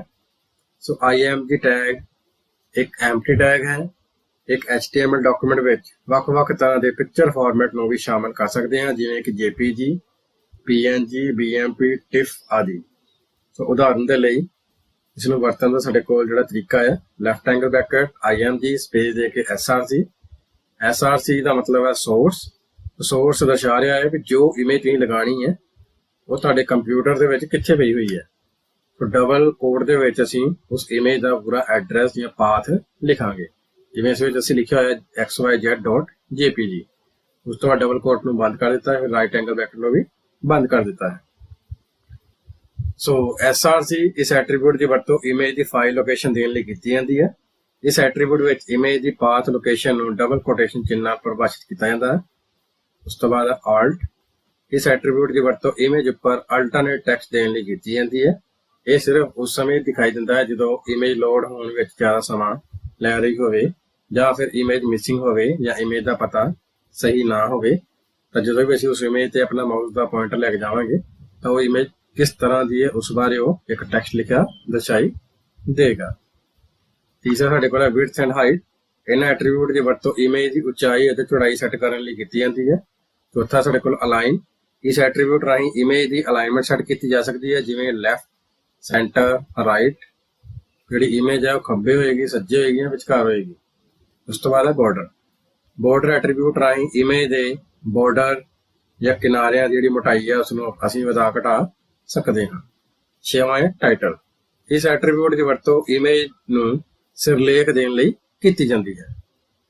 ਅੱਗੇ ਹੁਣ ਅਸੀਂ ਇਸ ਦੀ ਉਦਾਹਰਨ ਦੇਖ ਲੈਂਦੇ ਹਾਂ। ਸਭ ਤੋਂ ਪਹਿਲਾਂ ਜੋ ਅਸੀਂ HTML ਦਾ ਸਟਰਕਚਰ ਪੜ੍ਹਿਆ ਸੀ ਢਾਂਚਾ ਸੇਮ ਉਦਾਂ ਹੀ ਹੈ। ਸਭ ਤੋਂ ਪਹਿਲਾਂ ਅਸੀਂ HTML ਟੈਗ ਯੂਜ਼ ਕੀਤਾ। ਉਸ ਤੋਂ ਬਾਅਦ ਹੈਡ ਦੇ ਵਿੱਚ ਅਸੀਂ ਜਿਹੜਾ ਵੈਬ ਪੇਜ ਦਾ ਟਾਈਟਲ ਦੇ ਦਿੱਤਾ ਹੈ ਇਮੇਜ ਟੈਗ। ਉਸ ਤੋਂ ਬਾਅਦ ਟਾਈਟਲ ਟੈਗ ਨੂੰ ਬੰਦ ਕਰ ਦਿੱਤਾ ਹੈ, ਹੈਡ ਟੈਗ ਨੂੰ ਬੰਦ ਕਰ ਦਿੱਤਾ ਹੈ। ਉਸ ਤੋਂ ਬਾਅਦ ਅਸੀਂ ਬੋਡੀ ਟੈਗ ਯੂਜ਼ ਕੀਤਾ। ਸੋ ਬੋਡੀ ਟੈਗ ਦੇ ਵਿੱਚ ਅਸੀਂ ਇਮੇਜ ਟੈਗ ਯੂਜ਼ ਕੀਤਾ ਜਿਸ ਵਿੱਚ ਅਸੀਂ ਇਮੇਜ ਨੂੰ ਦਰਸਾਉਣਾ ਹੈ। ਸੋ ਇਮੇਜ ਦੇ ਵਿੱਚ src ਬਰਾਬਰ ਡਬਲ ਕੋਡ ਵਿੱਚ ਅਸੀਂ ਇਮੇਜ ਦਾ ਜਿਹੜਾ ਪੂਰਾ ਐਡਰੈਸ ਹੈ ਕੰਪਿਊਟਰ ਵਿੱਚ ਜਿੱਥੇ ਉਹ ਫਾਈਲ ਪਈ ਹੋਈ ਹੈ C ਯੂਜ਼ਰ ਡੈਲ ਡੈਸਕਟਾਪ ਦੇ ਅੰਦਰ ਸਕਰੀਨਸ਼ਾਟ ਫੋਲਡਰ ਦੇ ਅੰਦਰ office.png ਨਾਮ ਦੀ ਫਾਈਲ ਪਈ ਹੋਈ ਹੈ। ਉਸ ਤੋਂ ਬਾਅਦ ਅਸੀਂ ਬੋਡੀ ਟੈਗ ਨੂੰ ਬੰਦ ਕਰ ਦਿੱਤਾ ਹੈ ਤੇ HTML ਟੈਗ ਨੂੰ ਬੰਦ ਕਰ ਦਿੱਤਾ ਹੈ। ਜਦੋਂ ਅਸੀਂ ਇਸ ਨੂੰ ਵੈਬ ਪੇਜ ਦੇ ਵਿੱਚ ਪ੍ਰਦਰਸ਼ਿਤ ਕਰਾਂਗੇ ਇਸ ਫਾਈਲ ਨੂੰ ਸੇਵ ਕਰਕੇ ਤਾਂ ਉਹ ਸਾਨੂੰ ਕੁਝ ਇਸ ਤਰ੍ਹਾਂ ਦੇ ਨਾਲ ਦਿਖਾਈ ਦੇਵੇਗੀ। ਤੁਸੀਂ ਦੇਖ ਪਾ ਰਹੇ ਹੋ ਇਹ ਜਿਹੜੀ ਇਮੇਜ ਹੈ ਇਹ ਇਮੇਜ ਟੈਗ ਦੇ ਥਰੂ ਆਈ ਹੈ। ਤਾਂ ਜਿਹੜਾ ਇਸਦਾ ਟਾਈਟਲ ਟੈਗ ਆ ਉੱਤੇ ਉੱਪਰ ਤੁਸੀਂ ਦੇਖ ਸਕਦੇ ਹੋ ਉੱਥੇ ਇਮੇਜ ਟੈਗ ਲਿਖਿਆ ਹੋਇਆ ਆ ਰਿਹਾ ਹੈ। ਇਸ ਤਰ੍ਹਾਂ ਦੇ ਨਾਲ ਅਸੀਂ ਕਿਸੇ ਇਮੇਜ ਨੂੰ ਵੈਬ ਪੇਜ ਵਿੱਚ ਪ੍ਰਦਰਸ਼ਿਤ ਕਰ ਸਕਦੇ ਹਾਂ HTML ਟੈਗ ਦੇ ਨਾਲ। ਅੱਗੇ ਸਾਡੇ ਕੋਲ ਹੈ ਸਟਾਈਲ ਸ਼ੀਟ। ਸੋ CSS ਦਾ ਪੂਰਾ ਨਾਮ ਕਾਸਕੇਡਿੰਗ ਸਟਾਈਲ ਸ਼ੀਟ ਹੈ। ਇਸ ਦੀ ਵਰਤੋਂ ਕਰਕੇ ਵੈਬ ਪੇਜ ਦੇ ਡਿਜ਼ਾਈਨ ਨੂੰ ਸਧਾਰਨ ਅਤੇ ਪ੍ਰਭਾਵਸ਼ਾਲੀ ਬਣਾਇਆ ਜਾ ਸਕਦਾ ਹੈ।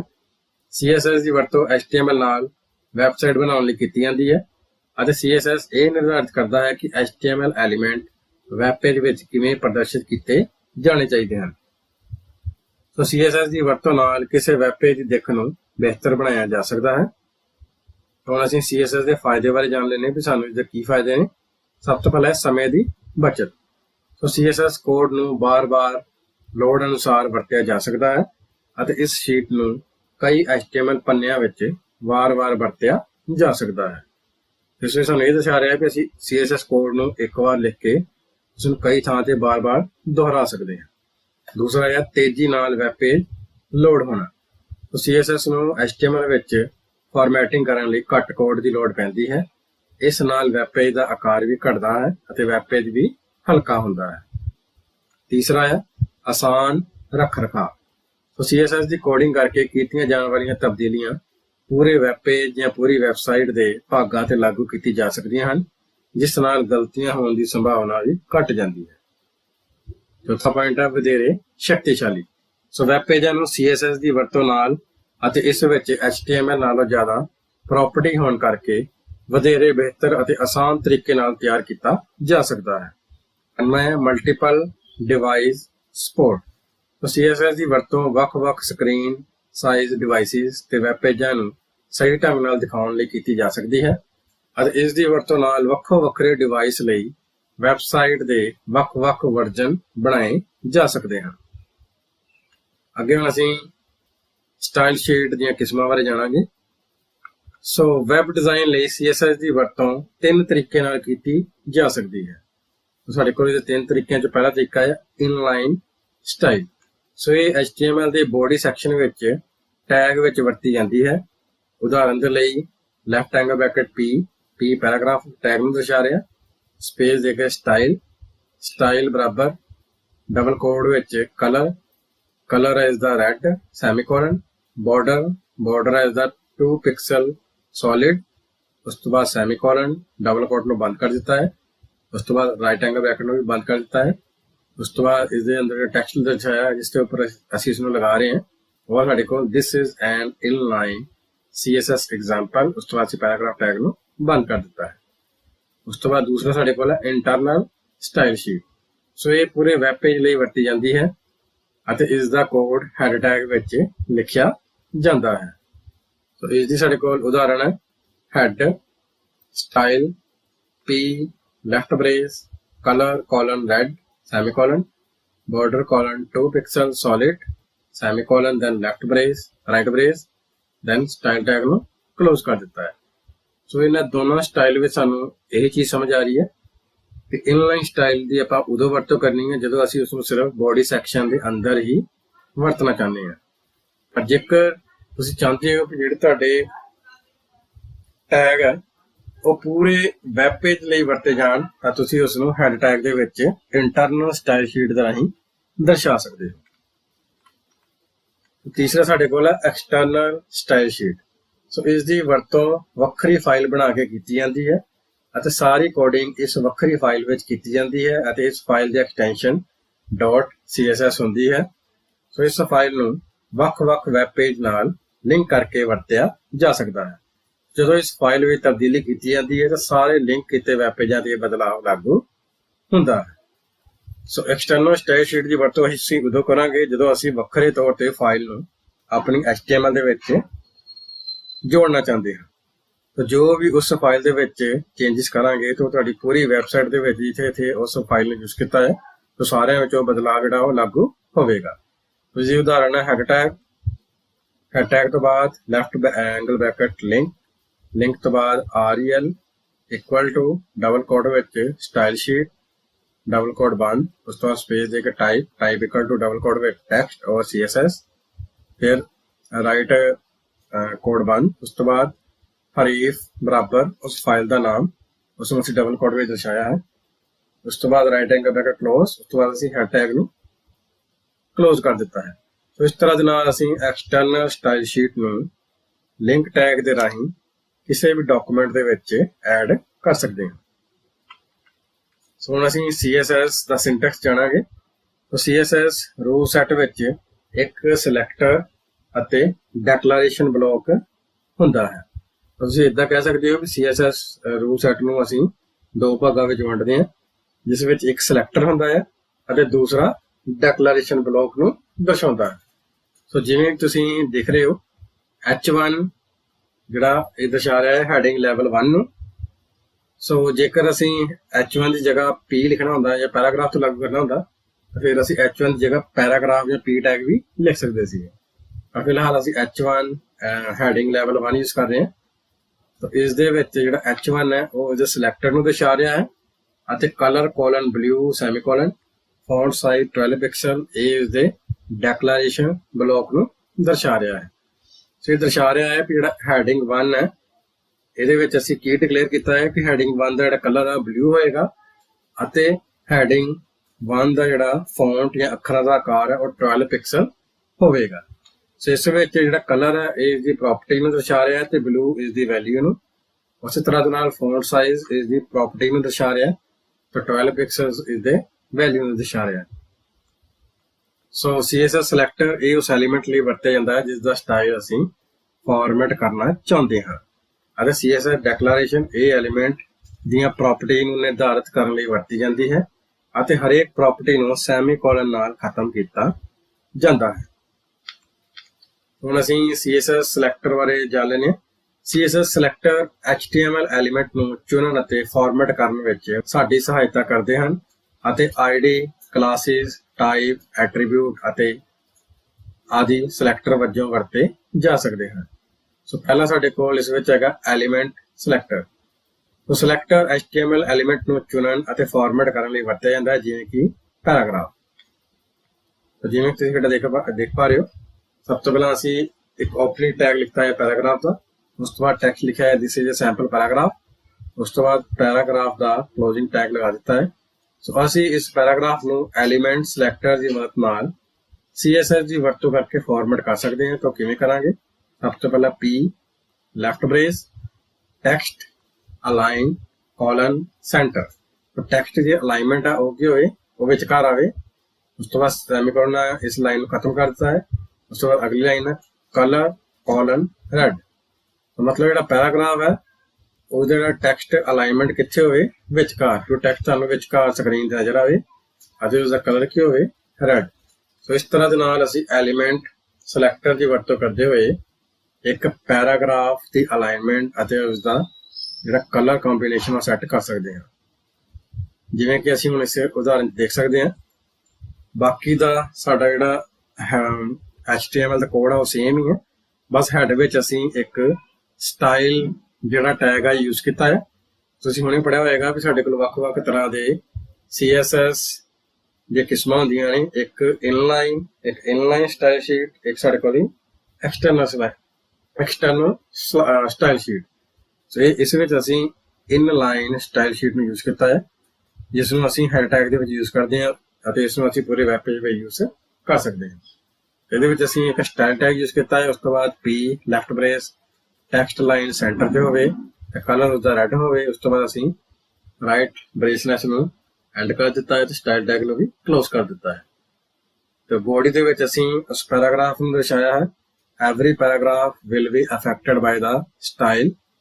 ਉਸ ਤੋਂ ਬਾਅਦ ਹੇਠਲੇ ਪੈਰਾਗ੍ਰਾਫ ਵਿੱਚ ਅਸੀਂ ID ਦੇ ਦਿੱਤੀ ਹੈ ਪੈਰਾ 1 me 2 ਐਂਡ me। ਤਾਂ ਇਹ ਜਿਹੜਾ ਸਾਡਾ ਪੈਰਾਗ੍ਰਾਫ ਜਿੱਥੇ ਤੁਸੀਂ ਪੈਰਾਗ੍ਰਾਫ ਲਗਾਇਆ ਸਾਰਿਆਂ ਉੱਪਰ ਇਹ ਚੀਜ਼ਾਂ ਅਪਲਾਈ ਹੋਣਗੀਆਂ। ਅਸੀਂ ਹੁਣ ਇਸ ਨੂੰ ਦੇਖ ਲੈਂਦੇ ਹਾਂ ਉਦਾਹਰਨ ਰਾਹੀਂ। ਇਹ ਤੁਸੀਂ ਦੇਖ ਸਕਦੇ ਹੋ ਇਹਦੇ ਵਿੱਚ ਬੋਡੀ ਦੇ ਵਿੱਚ ਅਸੀਂ 3 ਪੈਰਾਗ੍ਰਾਫ ਯੂਜ਼ ਕੀਤੇ ਨੇ। ਤਿੰਨੋਂ ਪੈਰਾਗ੍ਰਾਫ ਵਿੱਚ ਅਸੀਂ ਜੋ ਲਾਈਨਾਂ ਲਿਖੀਆਂ ਨੇ ਉਹ ਸਾਰੀਆਂ ਤੁਹਾਡੀ ਸਕਰੀਨ ਦੇ ਸੈਂਟਰ ਵਿੱਚ ਆਈਆਂ ਨੇ ਅਤੇ ਉਹਨਾਂ ਦਾ ਕਲਰ ਰੈਡ ਆਇਆ ਹੈ। ਤਾਂ ਇਸ ਤਰ੍ਹਾਂ ਦੇ ਨਾਲ ਅਸੀਂ ਕਿਸੇ ਪੈਰਾਗ੍ਰਾਫ ਦੇ ਉੱਪਰ ਇਨਲਾਈਨ ਸਟਾਈਲ ਸ਼ੀਟ ਕਿਸਮ ਦੀ ਵਰਤੋਂ ਕਰਦੇ ਹੋਏ ਅਸੀਂ ਇਹਨਾਂ ਉੱਪਰ ਕੋਈ ਵੀ ਜਿਹੜੀ ਅਲਾਈਨਮੈਂਟ ਜਾਂ ਕਲਰ ਕੰਬੀਨੇਸ਼ਨ ਲਾਗੂ ਕਰ ਸਕਦੇ ਹਾਂ। ਅੱਗੇ ਸਾਡੇ ਕੋਲ ਹੈ CSS ਸਿਲੈਕਟਰ ਦੀ ਦੂਜੀ ਕਿਸਮ, ਜਿਸ ਨੂੰ ਅਸੀਂ ਕਹਿੰਦੇ ID ਸਿਲੈਕਟਰ। ਸੋ ID ਸਿਲੈਕਟਰ ਦੀ ਵਰਤੋਂ ਕਿਸੇ ਖਾਸ ਐਲੀਮੈਂਟ ਨੂੰ ਫਾਰਮੈਟ ਕਰਨ ਲਈ ਕਰਦੇ ਹਾਂ। ID ਸਿਲੈਕਟਰ ਹੈਸ਼ ਚਿੰਨ੍ਹ ਅਤੇ ਐਲੀਮੈਂਟ ਦੇ ਨਾਮ ਨਾਲ ਸ਼ੁਰੂ ਹੁੰਦਾ ਹੈ। ਉਦਾਹਰਨ ਦੇ ਲਈ left angle bracket P space ਦੇ ਕੇ ID ਬਰਾਬਰ ਡਬਲ ਕੋਡ ਵਿੱਚ ਅਸੀਂ ਲਿਖਾਂਗੇ ਹੈਸ਼ ਸਿੰਬਲ ਲਗਾ ਕੇ ਪੈਰਾਗ੍ਰਾਫ 1। ਉਸ ਤੋਂ ਬਾਅਦ ਡਬਲ ਕੋਟ ਨੂੰ ਬੰਦ ਕਰ ਦਾਂਗੇ, ਫਿਰ ਰਾਈਟ ਐਂਗਲ ਬ੍ਰੈਕਟ ਨੂੰ ਬੰਦ ਕਰ ਦਾਂਗੇ this is a sample paragraph. ਉਸ ਤੋਂ ਬਾਅਦ ਪੈਰਾਗ੍ਰਾਫ ਦਾ ਕਲੋਜ਼ਿੰਗ ਟੈਗ ਲਗਾ ਦਿੱਤਾ ਹੈ। ਸੋ ਅਸੀਂ ਇਸ ਪੈਰਾਗ੍ਰਾਫ ਨੂੰ ID ਸਿਲੈਕਟਰ ਦੀ ਮਦਦ ਨਾਲ CSS ਦੀ ਵਰਤੋਂ ਕਰਕੇ ਫਾਰਮੈਟ ਕਰ ਸਕਦੇ ਹਾਂ। ਸੋ ਹੁਣ ਅਸੀਂ ਉੱਪਰ ਪੈਰਾਗ੍ਰਾਫ ਵਿੱਚ ID ਯੂਜ਼ ਕੀਤੀ ਸੀ ਉਸ ਨੂੰ ਅਸੀਂ ਪਰਿਭਾਸ਼ਿਤ ਵੀ ਕਰਾਂਗੇ। ਸੋ ਉਸ ਦੇ ਲਈ hash paragraph 1 left brace text align colon centre colour red then write brace close ਕਰ ਦਿਆਂਗੇ। ਸੋ ਹੁਣ ਅਸੀਂ ਆਈਡੀ ਸਿਲੈਕਟਰ ਨੂੰ ਇੱਥੇ ਵਰਤ ਕੇ ਦੇਖ ਲੈਂਦੇ ਹਾਂ। ਸਭ ਤੋਂ ਪਹਿਲਾਂ ਸਾਡੇ ਕੋਲ ਹੈਡ ਟੈਗ ਦੇ ਵਿੱਚ ਅਸੀਂ ਸਟਾਈਲ ਟੈਗ ਦੇ ਵਿੱਚ hash paragraph 1 text line centre colour red, ਉਸ ਤੋਂ ਬਾਅਦ ਸਟਾਈਲ ਟੈਗ ਨੂੰ ਬੰਦ ਕਰ ਦਿੱਤਾ ਹੈ। ਸੋ ਹੁਣ ਅਸੀਂ ਇਸ ਨੂੰ ਇਸ ਜਿਹੜਾ ਪੈਰਾਗ੍ਰਾਫ 1 ਦੀ ਜਿਹੜੀ ਆਈਡੀ ਹੈ ਉਸ ਨੂੰ ਅਸੀਂ ਸਿਰਫ ਬੋਡੀ ਟੈਗ ਦੇ ਅੰਦਰ ਪਹਿਲੇ ਪੈਰਾਗ੍ਰਾਫ ਵਿੱਚ ਯੂਜ਼ ਕੀਤਾ ਹੈ, ਦੂਸਰੇ ਪੈਰਾਗ੍ਰਾਫ ਵਿੱਚ ਅਸੀਂ ਇਸ ਆਈਡੀ ਨੂੰ ਯੂਜ਼ ਨਹੀਂ ਕੀਤਾ। ਜਿਸ ਕਰਕੇ ਜਦੋਂ ਤੁਸੀਂ ਸੱਜੇ ਪਾਸੇ ਸਕਰੀਨ ਦੇਖ ਪਾ ਰਹੇ ਹੋ ਕਿ ਜਿਹੜਾ ਸਾਡਾ ਹੈਲੋ ਵਰਡ ਹੈ ਉਸ ਦੇ ਉੱਪਰ ਅਸੀਂ ਪੈਰਾਗ੍ਰਾਫ 1 ਆਈਡੀ ਯੂਜ਼ ਕੀਤੀ ਸੀ, ਇਸ ਕਰਕੇ ਇਸ ਦੀ ਜਿਹੜੀ ਟੈਕਸਟ ਅਲਾਈਨਮੈਂਟ ਹੈ ਉਹ ਸੈਂਟਰ ਹੈ ਅਤੇ ਇਸ ਦਾ ਕਲਰ ਵੀ ਰੈੱਡ ਆ ਰਿਹਾ ਹੈ। ਜਦ ਕਿ ਦੂਸਰਾ ਪੈਰਾਗ੍ਰਾਫ ਹੈ ਜਿਸ paragraph is not affected by the style, ਇਹਦੇ ਉੱਪਰ ਅਸੀਂ ਪੈਰਾਗ੍ਰਾਫ 1 ਦੀ ਆਈਡੀ ਅਪਲਾਈ ਨਹੀਂ ਕੀਤੀ, ਇਸ ਕਰਕੇ ਇਹ ਜਿਹੜਾ ਡਿਫਾਲਟ ਜਿਹੜਾ ਅਲਾਈਨਮੈਂਟ ਤੇ ਕਲਰ ਹੈ ਉਹ ਇਸ ਪੈਰਾਗ੍ਰਾਫ ਦਾ ਬਲੈਕ ਆ ਰਿਹਾ ਹੈ। ਇਸ ਤਰ੍ਹਾਂ ਦੇ ਨਾਲ ਅਸੀਂ ਆਈਡੀ ਸਿਲੈਕਟਰ ਦੀ ਵਰਤੋਂ ਕਰ ਸਕਦੇ ਹਾਂ। ਤੀਸਰਾ ਸਾਡੇ ਕੋਲ ਹੈ ਕਲਾਸ ਸਿਲੈਕਟਰ। ਸੋ ਕਲਾਸ ਸਿਲੈਕਟਰ ਐਲੀਮੈਂਟ ਦੇ ਕਲਾਸ ਐਟਰੀਬਿਊਟ ਨੂੰ ਫਾਰਮੈਟ ਕਰਨ ਲਈ ਵਰਤਿਆ ਜਾਂਦਾ ਹੈ। ਇਹ ਬਿੰਦੀ ਅਤੇ ਕਲਾਸ ਦੇ ਨਾਮ ਨਾਲ ਸ਼ੁਰੂ ਹੁੰਦਾ ਹੈ। ਉਦਾਹਰਨ ਦੇ ਲਈ left angle bracket P space ਦੇ ਕੇ ਕਲਾਸ ਬਰਾਬਰ ਡਬਲ ਕੋਟ ਚ ਸੈਂਟਰ, ਉਸ ਤੋਂ ਬਾਅਦ ਰਾਈਟ ਐਂਗਲ ਬ੍ਰੈਕਟ ਨੂੰ ਬੰਦ ਕਰ ਦਿੱਤਾ ਹੈ।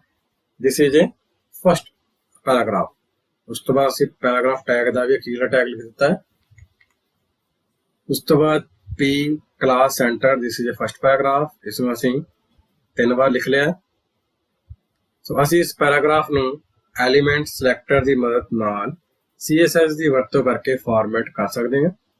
ਸੋ ਕਿਵੇਂ ਕਰਾਂਗੇ? P left brace text line centre colour red, ਉਸ ਤੋਂ ਬਾਅਦ ਰਾਈਟ ਬ੍ਰੇਸ। ਸੋ ਅਸੀਂ ਹੁਣ ਇਸ ਨੂੰ ਇੱਕ ਉਦਾਹਰਨ ਦੇ ਨਾਲ ਸਮਝ ਲੈਂਦੇ ਹਾਂ। ਇਸ ਵਿੱਚ ਤੁਸੀਂ ਦੇਖ ਪਾ ਰਹੇ ਹੋ ਕਿ ਅਸੀਂ ਜਿਹੜੀ ਕਲਾਸ ਹੈ ਉਸ ਨੂੰ ਹੈਡਿੰਗ ਟੈਗ 'ਚ ਵੀ ਯੂਜ਼ ਕੀਤਾ ਹੈ ਅਤੇ ਉਸ ਨੂੰ ਪੈਰਾਗ੍ਰਾਫ ਟੈਗ ਵਿੱਚ ਵੀ ਯੂਜ਼ ਕੀਤਾ ਹੈ। ਸੋ ਹੁਣ ਅਸੀਂ ਇਸ ਦੀ ਆਊਟਪੁੱਟ ਦੇਖ ਲੈਂਦੇ ਹਾਂ ਕੀ ਆਏਗੀ। ਇਸ ਵਿੱਚ ਤੁਸੀਂ ਦੇਖ ਪਾ ਰਹੇ ਹੋ ਜਿਹੜਾ ਸੈਂਪਲ ਹੈਡਿੰਗ ਹੈ, ਸੈਂਪਲ ਹੈਡਿੰਗ ਦੇ ਉੱਪਰ ਇਹ ਜਿਹੜੀ ਕਲਾਸ ਹੈ ਉਹ ਅਪਲਾਈ ਨਹੀਂ ਹੋਈ ਕਿਉਂਕਿ ਅਸੀਂ ਸਿਰਫ P ਡੋਟ ਸੈਂਟਰ ਲਿਖਿਆ ਸੀਗਾ, ਤੇ ਇਹ ਸਿਰਫ ਪੈਰਾਗ੍ਰਾਫ ਤੇ ਹੀ ਅਪਲਾਈ ਹੋਇਆ ਜਦਕਿ ਹੈਡਿੰਗ ਟੈਗ ਤੇ ਅਪਲਾਈ ਨਹੀਂ ਹੋਇਆ। ਉਸ ਤੋਂ ਬਾਅਦ ਹੈ grouping selector. Grouping selector coding ਨੂੰ ਘਟਾਉਣ ਅਤੇ ਸਮਾਂ ਬਚਾਉਣ ਲਈ ਵਰਤੇ ਜਾਂਦੇ ਹਨ। ਇਹਨਾਂ ਦੀ ਮਦਦ ਨਾਲ ਕਈ ਐਲੀਮੈਂਟ ਨੂੰ ਇੱਕੋ ਸਮੂਹ ਵਿੱਚ ਇਕੱਠਿਆਂ ਕਰਕੇ ਇੱਕੋ ਜਿਹਾ ਫਾਰਮੈਟ ਕੀਤਾ ਜਾ ਸਕਦਾ ਹੈ। ਉਦਾਹਰਨ ਦੇ ਲਈ ਇੱਕ ਪੈਰਾਗ੍ਰਾਫ ਟੈਗ ਯੂਜ਼ ਕੀਤਾ ਜਿਸ ਵਿੱਚ ਲਿਖਿਆ ਸੀ this is a first paragraph, ਉਸ ਤੋਂ ਬਾਅਦ ਪੈਰਾਗ੍ਰਾਫ ਟੈਗ ਨੂੰ ਕਲੋਜ਼ ਕਰ ਦਿੱਤਾ ਹੈ। ਸੋ ਉਸ ਤੋਂ ਬਾਅਦ ਅਸੀਂ ਹੈਡਿੰਗ ਲੈਵਲ 1 ਟੈਗ ਯੂਜ਼ ਕੀਤਾ ਹੈ ਜਿਸ ਵਿੱਚ ਲਿਖਿਆ ਦਿਸ ਇਜ਼ ਏ ਫਸਟ ਹੈਡਿੰਗ, ਉਸ ਤੋਂ ਬਾਅਦ ਹੈਡਿੰਗ 1 ਦਾ ਜਿਹੜਾ ਕਲੋਜ਼ਿੰਗ ਟੈਗ ਲਗਾ ਦਿੱਤਾ ਹੈ। ਉਸ ਤੋਂ ਬਾਅਦ ਹੈਡਿੰਗ 2 ਟੈਗ ਯੂਜ਼ ਕੀਤਾ ਦਿਸ ਇਜ਼ ਏ ਸੈਕੰਡ ਹੈਡਿੰਗ ਤੇ ਹੈਡਿੰਗ 2 ਦਾ ਵੀ ਕਲੋਜ਼ਿੰਗ ਟੈਗ ਲਗਾ ਦਿੱਤਾ। ਸੋ ਅਸੀਂ ਇਸ ਪੈਰਾਗ੍ਰਾਫ ਨੂੰ ਐਲੀਮੈਂਟ ਸਿਲੈਕਟਰ ਦੀ ਮਦਦ ਨਾਲ CSS ਦੀ ਵਰਤੋਂ ਕਰਕੇ ਫਾਰਮੈਟ ਕਰ ਸਕਦੇ ਹਾਂ। ਜਿਵੇਂ ਤੁਸੀਂ ਦੇਖ ਪਾ ਰਹੇ ਹੋ ਹੁਣ ਇਸ ਉੱਪਰ ਵਾਲੇ ਉਦਾਹਰਨ ਵਿੱਚ ਅਸੀਂ ਹੈਡਿੰਗ 1 ਹੈਡਿੰਗ 2 ਅਤੇ ਪੈਰਾਗ੍ਰਾਫ ਟੈਗ ਯੂਜ਼ ਕੀਤਾ ਸੀ। ਤਿੰਨਾਂ ਤੇ ਅਸੀਂ ਸੇਮ ਚੀਜ਼ ਅਪਲਾਈ ਕਰਨਾ ਚਾਹੁੰਦੇ ਹਾਂ ਤਾਂ ਅਸੀਂ ਤਿੰਨਾਂ ਨੂੰ ਕੋਮਿਆਂ ਦੇ ਨਾਲ ਸੈਪਰੇਟ ਕਰ ਦਿੱਤਾ ਹੈ। H1, H2, P left brace, ਉਸ ਤੋਂ ਬਾਅਦ ਟੈਕਸਟ ਅਲਾਈਨਮੈਂਟ ਕੀ ਹੋਵੇ ਸੈਂਟਰ ਅਤੇ ਇਸਦਾ ਕਲਰ ਕੀ ਹੋਵੇ ਰੈਡ। ਤਾਂ ਇਸ ਨੂੰ ਅਸੀਂ ਅੱਗੇ ਇੱਕ ਪ੍ਰੋਗਰਾਮ ਦਾ ਰਾਹੀਂ ਸਮਝ ਲੈਂਦੇ ਹਾਂ। ਤੁਸੀਂ ਦੇਖ ਪਾ ਰਹੇ ਹੋ ਉੱਪਰ ਹੈਡਿੰਗ ਟੈਗ ਦੇ ਵਿੱਚ ਸਟਾਈਲ ਦੇ ਵਿੱਚ ਅਸੀਂ H1, H2, P ਟੈਗ ਨੂੰ ਯੂਜ਼ ਕੀਤਾ ਹੈ ਅਤੇ ਇਹਨਾਂ ਤਿੰਨਾਂ ਦੀ ਅਲਾਈਨਮੈਂਟ ਸੈੱਟ ਕਰ ਦਿੱਤੀ ਹੈ ਸੈਂਟਰ ਅਤੇ ਕਲਰ ਸੈੱਟ ਕਰ ਦਿੱਤਾ ਹੈ ਰੈਡ। ਸੋ ਬੋਡੀ ਟੈਗ ਦੇ ਵਿੱਚ ਯੂਜ਼ ਕਰ ਦੇਖ ਪਾ ਰਹੇ ਹੋ ਬੋਡੀ ਟੈਗ ਦੇ ਵਿੱਚ ਅਸੀਂ H1, H2 ਅਤੇ P ਟੈਗ ਤਿੰਨੇ ਯੂਜ਼ ਕੀਤੇ ਨੇ। ਤਿੰਨਾਂ ਟੈਗ ਤੇ ਇਹ ਜਿਹੜਾ ਸਟਾਈਲ ਹੈ ਇਹ ਅਪਲਾਈ ਹੋ ਜਾਏਗਾ। ਤੈਨੂੰ ਇਸ ਦੇ ਅਸੀਂ ਉਦਾਹਰਨ ਦੇਖ ਲੈਣੇ। ਇਸ ਦੀ ਤੁਸੀਂ ਆਊਟਪੁੱਟ ਦੇਖ ਪਾ ਰਹੇ ਹੋ ਬਿਗਰ ਹੈਡਿੰਗ ਸਮਾਲਰ ਹੈਡਿੰਗ ਤੇ ਦਿਸ ਇਜ਼ ਏ ਪੈਰਾਗ੍ਰਾਫ। ਤਾਂ ਤਿੰਨਾਂ ਉੱਪਰ ਇਹ ਜਿਹੜਾ ਗਰੁੱਪਿੰਗ ਸਿਲੈਕਟਰ ਹੈ ਇਹ ਅਪਲਾਈ ਹੋ ਚੁੱਕਿਆ ਹੈ। ਸੋ ਇਸ ਤਰ੍ਹਾਂ ਦੇ ਨਾਲ ਅਸੀਂ ਕੋਮਿਆਂ ਦੇ ਨਾਲ ਇੱਕ ਤੋਂ ਜ਼ਿਆਦਾ ਜਿਹੜੇ ਹੈਡਿੰਗ ਟੈਗ ਜਿਹੜੇ ਟੈਗ ਨੇ ਉਹਨਾਂ ਨੂੰ ਅਸੀਂ ਕੋਮੇ ਦੇ ਨਾਲ ਸੈਪਰੇਟ ਕਰਕੇ ਸੇਮ ਸਟਾਈਲ ਸਾਰਿਆਂ ਤੇ ਅਪਲਾਈ ਕਰ ਸਕਦੇ ਹਾਂ ਜਿਸ ਦਿਨ ਸਾਡੀ ਕੋਡਿੰਗ ਵੀ ਜਿਹੜੀ ਹੈ ਉਹ ਘਟਦੀ ਹੈ। ਉਸ ਤੋਂ ਬਾਅਦ CSS ਦੀ ਵੱਖ-ਵੱਖ ਪ੍ਰੋਪਰਟੀ। CSS ਪ੍ਰੋਪਰਟੀ ਵੈਬ ਪੇਜਾਂ ਦੇ ਵੱਖ-ਵੱਖ ਐਲੀਮੈਂਟ ਨੂੰ ਫਾਰਮੈਟ ਕਰਨ ਲਈ ਵਰਤੀਆਂ ਜਾਂਦੀਆਂ ਹਨ ਜਿਵੇਂ ਕਿ CSS background, CSS text, CSS font, CSS link, CSS ਲਿਸਟਾਂ, CSS border, CSS margin, CSS padding. ਸਭ ਤੋਂ ਪਹਿਲਾਂ ਅਸੀਂ CSS ਬੈਕਗ੍ਰਾਉਂਡ ਬਾਰੇ ਜਾਣਾਂਗੇ। CSS ਬੈਕਗ੍ਰਾਉਂਡ ਪ੍ਰੋਪਰਟੀ ਦੀ ਵਰਤੋਂ ਵੈਬ ਪੇਜਾਂ ਜਾਂ ਕਈ HTML ਐਲੀਮੈਂਟ ਦੇ ਬੈਕਗਰਾਉਂਡ ਨੂੰ ਫਾਰਮੈਟ ਕਰਨ ਲਈ ਕੀਤੀ ਜਾਂਦੀ ਹੈ। ਬੈਕਗਰਾਉਂਡ ਦੀਆਂ ਕੁਝ ਪ੍ਰਾਪਰਟੀਆਂ ਹੇਠ ਲਿਖੇ ਅਨੁਸਾਰ ਹਨ, ਜਿਸ ਵਿੱਚ ਪਹਿਲਾ ਹੈ ਬੈਕਗਰਾਉਂਡ। ਇਹ ਪ੍ਰਾਪਰਟੀ ਡੈਕਲੇਰੇਸ਼ਨ ਵਿੱਚ ਬੈਕਗਰਾਉਂਡ ਦੀਆਂ ਸਾਰੀਆਂ ਪ੍ਰਾਪਰਟੀ ਨੂੰ ਪਰਿਭਾਸ਼ਿਤ ਕਰਨ ਲਈ ਵਰਤੀ ਜਾਂਦੀ ਹੈ। ਦੂਜਾ ਸਾਡੇ ਕੋਲ ਬੈਕਗਰਾਉਂਡ ਕਲਰ। ਇਹ ਪ੍ਰਾਪਰਟੀ ਐਲੀਮੈਂਟ ਦਾ ਬੈਕਗਰਾਉਂਡ ਕਲਰ ਸੈੱਟ ਕਰਨ ਲਈ ਵਰਤੀ ਜਾਂਦੀ ਹੈ। ਤੀਜੀ ਸਾਡੇ ਕੋਲ ਪ੍ਰਾਪਰਟੀ ਹੈ ਬੈਕਗਰਾਉਂਡ ਇਮੇਜ। ਇਹ ਪ੍ਰਾਪਰਟੀ ਐਲੀਮੈਂਟ ਦੀ ਬੈਕਗਰਾਉਂਡ ਇਮੇਜ ਸੈੱਟ ਕਰਨ ਲਈ ਵਰਤੀ ਜਾਂਦੀ ਹੈ। ਚੌਥਾ ਸਾਡੇ ਕੋਲ ਹੈ ਬੈਕਗਰਾਉਂਡ ਪੋਜੀਸ਼ਨ। ਇਹ ਪ੍ਰਾਪਰਟੀ ਐਲੀਮੈਂਟ ਦੀ ਬੈਕਗਰਾਉਂਡ ਇਮੇਜ ਦੀ ਪੋਜੀਸ਼ਨ ਸੈੱਟ ਕਰਨ ਲਈ ਵਰਤੀ ਜਾਂਦੀ ਹੈ। ਪੰਜਵੀਂ ਸਾਡੇ ਕੋਲ ਹੈ ਬੈਕਗਰਾਉਂਡ ਰਿਪੀਟ। ਸੋ ਇਹ ਪ੍ਰਾਪਰਟੀ ਐਲੀਮੈਂਟ ਦੀ ਬੈਕਗਰਾਉਂਡ ਇਮੇਜ ਦੀ ਰਿਪੀਟ ਪ੍ਰਾਪਰਟੀ ਸੈੱਟ ਕਰਨ ਲਈ ਵਰਤੀ ਜਾਂਦੀ ਹੈ। ਸੋ ਹੁਣ ਅਸੀਂ ਉਦਾਹਰਨ ਦੇਖ ਲੈਂਦੇ ਹਾਂ। ਪੈਰਾਗ੍ਰਾਫ ਟੈਗ ਅਸੀਂ ਯੂਜ਼ ਕੀਤਾ ਹੈ, ਲੈਫਟ ਬ੍ਰੇਸ, ਬੈਕਗਰਾਉਂਡ ਕਲਰ। ਸੋ ਬੈਕਗਰਾਉਂਡ ਕਲਰ ਦੇ ਸਾਹਮਣੇ ਅਸੀਂ ਉਸ ਕਲਰ ਦਾ ਕੋਡ ਲਗਾ ਦਿੱਤਾ ਹੈ ਦੇ ਨਾਲ, ਜੋ ਕਲਰ ਅਸੀਂ ਆਪਣੀ ਬੈਕਗਰਾਉਂਡ ਦੇ ਵਿੱਚ ਲਗਾਉਣਾ ਚਾਹੁੰਦੇ ਹਾਂ। ਉਸ ਤੋਂ ਬਾਅਦ ਅਸੀਂ ਰਾਈਟ ਬ੍ਰੇਸ ਲਗਾ ਦਿੱਤੀ ਹੈ। ਫਿਰ ਬੋਡੀ ਟੈਗ ਦੇ ਵਿੱਚ ਅਸੀਂ ਯੂਜ਼ ਕੀਤਾ ਹੈ ਬੈਕਗਰਾਉਂਡ ਇਮੇਜ ਕੋਲਨ URL, ਅਤੇ URL ਵਿੱਚ ਅਸੀਂ ਉਸ ਇਮੇਜ ਦਾ ਜਿਹੜਾ ਪਾਥ ਹੈ ਉਹ ਦਰਸਾ ਦਿੱਤਾ ਹੈ। ਲਾਸਟ ਵਿੱਚ ਅਸੀਂ ਸੈਮੀਕੋਲਨ ਇਸ ਨੂੰ ਐਂਡ ਕਰ ਦਿੱਤਾ ਹੈ। ਉਸ ਤੋਂ ਬਾਅਦ ਬੈਕਗਰਾਉਂਡ ਰਿਪੀਟ। ਤਾਂ ਰਿਪੀਟ X ਦਰਸਾ ਰਿਹਾ ਹੈ ਕਿ ਕਦੋਂ ਤੱਕ ਇਸ ਇਮੇਜ ਨੂੰ ਰਿਪੀਟ ਕਰਨਾ ਹੈ। ਉਸ ਤੋਂ ਬਾਅਦ ਬੈਕਗਰਾਉਂਡ ਪੋਜੀਸ਼ਨ ਦੱਸ ਰਿਹਾ ਹੈ ਵੀ ਰਾਈਟ ਟੌਪ ਤੇ ਜਿਹੜੀ ਇਮੇਜ ਹੈ ਉਹ ਆਣੀ ਚਾਹੀਦੀ ਹੈ। ਉਸ ਤੋਂ ਬਾਅਦ ਅਸੀਂ ਰਾਈਟ ਬ੍ਰੇਸ ਨਾਲ ਇਸ ਨੂੰ ਬੰਦ ਕਰ ਦਿੱਤਾ ਹੈ। ਸੋ ਹੁਣ ਅਸੀਂ ਇਸ ਦੀ ਇੱਕ ਐਗਜ਼ਾਮਪਲ ਦੇਖ ਲੈਂਦੇ ਹਾਂ। ਸੋ ਬੈਕਗਰਾਉਂਡ ਟੈਗ ਨੂੰ ਅਸੀਂ ਸਟਾਈਲ ਟੈਗ ਦੇ ਨਾਲ ਹੈਡ ਟੈਗ ਦੇ ਵਿੱਚ ਯੂਜ਼ ਕੀਤਾ ਹੈ। ਸਭ ਤੋਂ ਪਹਿਲਾਂ ਅਸੀਂ ਲਿਖਿਆ ਹੈ body, left brace, background colour ਸਾਡਾ ਕੀ ਹੈ ਲਾਈਟ ਬਲੂ। ਅਸੀਂ ਉਸ ਤੋਂ ਬਾਅਦ ਸੈਮੀਕੋਲਨ ਅਤੇ ਰਾਈਟ ਬ੍ਰੇਸ ਨੂੰ ਬੰਦ ਕਰ ਦਿੱਤਾ ਹੈ। ਸੋ ਹੁਣ ਅਸੀਂ ਇਸ ਦੀ ਆਉਟਪੁੱਟ ਦੇਖ ਲੈਂਦੇ ਹਾਂ ਕਿ ਇਸ ਪ੍ਰੋਗਰਾਮ ਦੀ ਆਉਟਪੁੱਟ ਕੀ ਆਏਗੀ। ਤਾਂ ਤੁਸੀਂ ਦੇਖ ਪਾ ਰਹੇ ਹੋ ਇਸ ਆਉਟਪੁੱਟ ਦੇ ਵਿੱਚ ਜਿਹੜਾ ਪੇਜ ਦਾ ਬੈਕਗਰਾਉਂਡ ਕਲਰ ਹੈ ਉਹ ਲਾਈਟ ਬਲੂ ਆ ਰਿਹਾ ਹੈ। ਇਸ ਤਰ੍ਹਾਂ ਦੇ ਨਾਲ ਅਸੀਂ ਬੈਕਗਰਾਉਂਡ ਕਲਰ ਦੀ ਵਰਤੋਂ ਕਰਕੇ ਅਸੀਂ ਆਪਣੇ ਵੈਬ ਪੇਜ ਦਾ ਜਿਹੜਾ ਕਲਰ ਆ ਉਹ ਬਦਲ ਸਕਦੇ ਹਾਂ। ਉਸ ਤੋਂ ਬਾਅਦ CSS ਟੈਕਸਟ। CSS ਪ੍ਰਾਪਰਟੀ ਦੀ ਵਰਤੋਂ ਵੈਬ ਪੇਜ ਤੇ ਟੈਕਸਟ ਨੂੰ ਫਾਰਮੈਟ ਕਰਨ ਲਈ ਕੀਤੀ ਜਾਂਦੀ ਹੈ। ਸੋ ਟੈਕਸਟ ਦੀਆਂ ਕੁਝ ਸਾਂਝੀਆਂ ਪ੍ਰਾਪਰਟੀਆਂ ਨੇ, ਜਿਸ ਵਿੱਚ ਪਹਿਲਾ ਹੈ ਕਲਰ ਪ੍ਰਾਪਰਟੀ ਟੈਕਸਟ ਦਾ ਰੰਗ ਸੈੱਟ ਕਰਨ ਲਈ ਵਰਤੀ ਜਾਂਦੀ ਹੈ। ਟੈਕਸਟ ਲਾਈਨ, ਇਹ ਪ੍ਰਾਪਰਟੀ ਟੈਕਸਟ ਦੀ ਅਲਾਈਨਮੈਂਟ ਸੈੱਟ ਕਰਨ ਲਈ ਵਰਤੀ ਜਾਂਦੀ ਹੈ। ਟੈਕਸਟ ਡੈਕੋਰੇਸ਼ਨ, ਇਹ ਪ੍ਰਾਪਰਟੀ ਟੈਕਸਟ ਡੈਕੋਰੇਸ਼ਨ ਨੂੰ ਸੈੱਟ ਕਰਨ ਲਈ ਵਰਤੀ ਜਾਂਦੀ ਹੈ। ਇਸ ਵਿੱਚ ਵਰਤੀਆਂ ਜਾਣ ਵਾਲੀਆਂ ਆਮ ਵੈਲਿਊ ਹਨ ਓਵਰਲਾਈਨ, ਅੰਡਰਲਾਈਨ ਜਾਂ ਲਾਈਨ ਥਰੂ। ਉਦਾਹਰਨ ਦੇ ਲਈ H1 tag, H1 level 1 heading tag use ਕੀਤਾ ਹੈ। ਲੈਫਟ ਬ੍ਰੇਸ, ਕਲਰ ਕੀ ਹੋਏ ਇਹਦਾ ਰੈਡ, ਟੈਕਸਟ ਅਲਾਈਨਮੈਂਟ ਕੀ ਹੋਵੇ ਇਹਦੀ ਸੈਂਟਰ, ਟੈਕਸਟ ਡੈਕੋਰੇਸ਼ਨ ਹੋਏ ਅੰਡਰਲਾਈਨ। ਅਸਾਂ ਲਾਸਟ ਵਿੱਚ ਅਸੀਂ ਰਾਈਟ ਬ੍ਰੇਸ ਨੇ ਇਸ ਨੂੰ ਕਲੋਜ਼ ਕਰ ਦਿੱਤਾ ਹੈ। ਸੋ ਹੁਣ ਅਸੀਂ ਇਸ ਨੂੰ ਆਪਣੇ ਪ੍ਰੋਗਰਾਮ ਵਿੱਚ ਵਰਤ ਕੇ ਦੇਖ ਲੈਂਦੇ ਹਾਂ। ਅਸੀਂ ਸਟਾਈਲ ਟੈਗ ਦੇ ਵਿੱਚ ਬੋਡੀ ਟੈਗ ਵਰਤਿਆ ਹੈ। ਬੋਡੀ ਲੈਫਟ ਬ੍ਰੇਸ, ਕਲਰ ਇਸ ਦਾ ਕੀ ਹੋਵੇ ਬਲੂ। ਉਸ ਤੋਂ ਬਾਅਦ ਰਾਈਟ ਬ੍ਰੇਸ ਨੂੰ ਬੰਦ ਕਰ ਦਿੱਤਾ ਹੈ। ਸੋ ਹੈਡਿੰਗ ਲੈਵਲ 1 ਟੈਗ ਹੈ, ਇਸ ਦਾ ਕਲਰ ਕੀ ਹੋਵੇ ਗ੍ਰੀਨ, ਅਤੇ ਉਸ ਤੋਂ ਬਾਅਦ ਵੀ ਰਾਈਟ ਬ੍ਰੇਸ ਦਾ ਸਟਾਈਲ ਟੈਗ ਨੂੰ ਬੰਦ ਕਰ ਦਿੱਤਾ ਹੈ। ਸੋ ਹੁਣ ਅਸੀਂ ਇਸ ਦੀ ਆਉਟਪੁੱਟ ਦੇਖ ਲੈਂਦੇ ਹਾਂ ਕਿ ਹੈਡਿੰਗ 1 ਟੈਗ ਕਿਸ ਤਰ੍ਹਾਂ ਦਾ ਸਾਨੂੰ ਨਜ਼ਰ ਆਏਗਾ। ਤੁਸੀਂ ਦੇਖ ਪਾ ਰਹੇ ਹੋ head tag, this is heading 1। ਸੋ ਇਸ ਦਾ ਜਿਹੜਾ ਕਲਰ ਆਪਾਂ ਕੀ ਸੈੱਟ ਕੀਤਾ ਸੀ ਗ੍ਰੀਨ, ਉਹ ਸਾਨੂੰ ਗ੍ਰੀਨ ਇੱਥੇ ਦਿਖਾਈ ਦੇ ਰਿਹਾ ਹੈ। ਉਸ ਤੋਂ ਬਾਅਦ ਉੱਥੇ ਲਿਖਿਆ ਹੋਇਆ ਜਿਹੜਾ ਬੋਡੀ ਕਲਰ ਹੈ, ਜਿਹੜਾ ਬੋਡੀ ਵਿੱਚ ਜਿਹੜਾ ਟੈਕਸਟ ਹੈ ਜੋ ਵੀ ਹੋਏਗਾ ਉਹਦਾ ਜਿਹੜਾ ਕਲਰ ਹੈ ਉਹ ਬਲੂ ਨਜ਼ਰ ਆਏਗਾ। ਸੋ ਇਸੇ ਤਰ੍ਹਾਂ ਦੇ ਨਾਲ ਜਿਹੜਾ ਸਾਨੂੰ ਦਿਸ ਇਜ਼ ਐਨ ਆਰਡੀਨਰੀ ਪੈਰਾਗ੍ਰਾਫ ਤੇ ਅਗਲਾ ਅਨਦਰ ਪੈਰਾਗ੍ਰਾਫ, ਇਹਨਾਂ ਦਾ ਜਿਹੜਾ ਕਲਰ ਹੈ ਬਲੂ ਰੰਗ ਦਾ ਦਿਖਾਈ ਦੇ ਰਿਹਾ ਹੈ। ਅੱਗੇ ਸਾਡੇ ਕੋਲ CSS ਫੌਂਟ। ਤਾਂ CSS ਫੌਂਟ ਪ੍ਰਾਪਰਟੀ ਦੀ ਮਦਦ ਨਾਲ ਅਸੀਂ ਫੌਂਟ ਦਾ ਸਟਾਈਲ ਅਤੇ ਸਾਈਜ਼ ਸੈੱਟ ਕਰ ਸਕਦੇ ਹਾਂ। CSS ਫੌਂਟ ਦੀਆਂ ਕੁਝ ਪ੍ਰਾਪਰਟੀਆਂ ਸਾਡੇ ਕੋਲ ਜਿਸ ਵਿੱਚ ਪਹਿਲਾ ਹੈ ਫੌਂਟ। ਸੋ ਇਹ ਪ੍ਰਾਪਰਟੀ ਫੌਂਟ ਦੀਆਂ ਸਾਰੀਆਂ ਪ੍ਰਾਪਰਟੀ ਨੂੰ ਇੱਕ ਡਿਕਲੇਰੇਸ਼ਨ ਵਿੱਚ ਸੈੱਟ ਕਰਨ ਲਈ ਵਰਤੀ ਜਾਂਦੀ ਹੈ। ਦੂਸਰਾ ਹੈ ਫੌਂਟ ਫੈਮਿਲੀ, ਇਹ ਪ੍ਰਾਪਰਟੀ ਫੌਂਟ ਫੈਮਿਲੀ ਨੂੰ ਸੈੱਟ ਕਰਨ ਲਈ ਵਰਤੀ ਜਾਂਦੀ ਹੈ। ਤੀਸਰਾ ਫੌਂਟ ਸਾਈਜ਼, ਇਹ ਪ੍ਰਾਪਰਟੀ ਫੌਂਟ ਦਾ ਆਕਾਰ ਬਦਲਣ ਲਈ ਵਰਤੀ ਜਾਂਦੀ ਹੈ। ਚੌਥਾ ਫੌਂਟ ਸਟਾਈਲ, ਇਹ ਪ੍ਰਾਪਰਟੀ ਫੌਂਟ ਦੇ ਸਟਾਈਲ ਨੂੰ ਸੈੱਟ ਕਰਨ ਲਈ ਵਰਤੀ ਜਾਂਦੀ ਹੈ, ਜਿਵੇਂ ਕਿ ਨਾਰਮਲ, ਇਟੈਲਿਕ ਔਰ ਓਬਲੀਕ। ਅੱਗੇ ਅਸੀਂ ਇਸ ਦੀ ਉਦਾਹਰਨ ਦੇਖ ਲੈਂਦੇ ਹਾਂ ਕਿ ਮੰਨ ਲਓ ਅਸੀਂ ਇੱਕ ਪੈਰਾਗ੍ਰਾਫ ਜਿਹੜਾ ਫੌਂਟ ਹੈ ਉਹ ਬਦਲਣਾ ਚਾਹੁੰਦੇ ਹਾਂ। ਉਸ ਲਈ ਅਸੀਂ P ਟੈਗ ਯੂਜ਼ ਕੀਤਾ, ਲੈਫਟ ਬ੍ਰੇਸ, ਫੌਂਟ ਸਟਾਈਲ ਦਾ ਕੀ ਹੋਵੇ ਇਟੈਲਿਕ, ਫੌਂਟ ਦਾ weight ਕਿੰਨਾ ਹੋਵੇ ਬੋਲਡ, ਤੇ ਫੌਂਟ ਦਾ ਸਾਈਜ਼ ਕਿੰਨਾ ਹੈ 12 ਪਿਕਸਲ। ਉਸ ਤੋਂ ਬਾਅਦ ਅਸੀਂ ਇਸਦਾ ਰਾਈਟ ਬ੍ਰੇਸ ਲਗਾ ਕੇ ਇਸ ਨੂੰ ਕਲੋਜ਼ ਕਰ ਦਿੱਤਾ ਹੈ। ਤੇ ਹੁਣ ਅਸੀਂ ਇਸ ਉਦਾਹਰਨ ਵਿੱਚ ਦੇਖ ਲੈਂਦੇ ਹਾਂ। ਸਟਾਈਲ ਦੇ ਵਿੱਚ ਪਹਿਲਾਂ ਅਸੀਂ ਡਾਟ ਪੈਰਾਗ੍ਰਾਫ 1 ਯੂਜ਼ ਕੀਤਾ ਹੈ। ਸੋ ਡੋਟ P1 ਵਿੱਚ ਅਸੀਂ ਫੌਂਟ ਫੈਮਿਲੀ ਲਗਾਈ ਹੈ, ਜਿਸ ਦਾ ਜਿਹੜਾ ਫੌਂਟ ਹੈ ਟਾਈਮਸ ਨਿਊ ਰੋਮਨ ਹੈ, ਟਾਈਮ ਟਾਈਮਸ ਸੈਰਿਫ। ਉਸ ਤੋਂ ਬਾਅਦ ਡੋਟ P2 ਦੇ ਵਿੱਚ ਅਸੀਂ इसकी फॉन्ट फैमिली यूज की है एरियल, हेलवेटिका, sans serif। उस तरह नाल डॉट P3 विच असीं इसकी फॉन्ट फैमिली यूज की है लूसिडा, कंसोल, कोरियर न्यू और मोनोस्पेस। उस तो बाद राइट ब्रेस बंद कर दी है तो स्टाइल टैग नूं बंद कर दिता है। उस तो बाद इन तिन्ना टैग की जिहड़ी क्लास आईडी है उसनूं असीं अपने हेठां लिखे तिन्ने पैराग्राफ च यूज किया है। सो हुण असीं इसकी उदाहरण देख लैंदे हां। तुसीं देख पा रहे हो जिहड़ा हैडिंग 1 टैग है वो सेम एज इट इज जिदा जिन्ना स्टाइल है उदा ही आ रहा है, कोई भी बदलाव नहीं है। जो साढ़े को पैराग्राफ 1 है जिस paragraph show in the time new Roman font, फिर इस पैराग्राफ से साडा जो फॉन्ट है टाइम्स न्यू रोमन अप्लाई है, दूसरे साडा एरियल फॉन्ट अप्लाई है, तीसरे साडा लूसिडा कंसोल फॉन्ट अप्लाई हो चुका है। तो इस तरह के नाल असीं क्लास एट्रीब्यूट की वरतों करते हुए पैराग्राफ जो फॉन्ट है उसनूं बदल सकते हैं। अगे साढ़े को है CSS लिंक।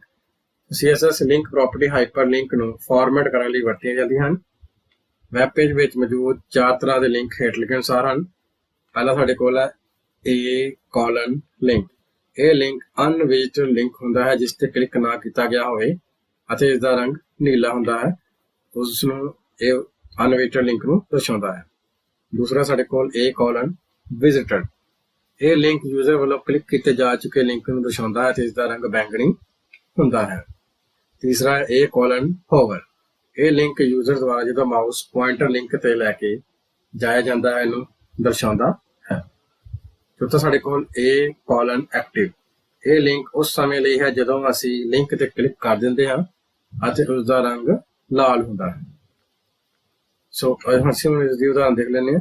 पहला anchor tag: link, left brace colour $#FF4x0 semicolon text decoration none. उस तो बाद असीं इसका क्लोजिंग ब्रेस लगा दी है। उस तरह विजिटेड लिंक से भी असीं कलर सेट कर दिता है, होवर से भी असीं कलर सेट कर दिता है, एक्टिव से भी लिंक सेट कर दिता है। तो हुण असीं उदाहरण के राहीं समझ लैंदे प्रोग्राम के राहीं। जिहड़ा साडे कोल स्टाइल टैग दे विच अनविजिटेड लिंक है उसका कलर साडे कोल की आएगा रेड, जो विजिटेड लिंक है उसका कलर आएगा ग्रीन, जो माउस ओवर लिंक है उसका साढ़े को कलर आएगा हॉट पिंक, और जो लिंक सिलेक्टेड होएगा एक्टिव होएगा उसका लिंक साढ़े को ब्लू आएगा। जैसे तुम देख पा रहे हो इस टाइम ये जो साढ़े को विजिटेड लिंक है इतने असीं विजिट कर चुके हैं, इस करके इसका कलर ग्रीन आ रहा है।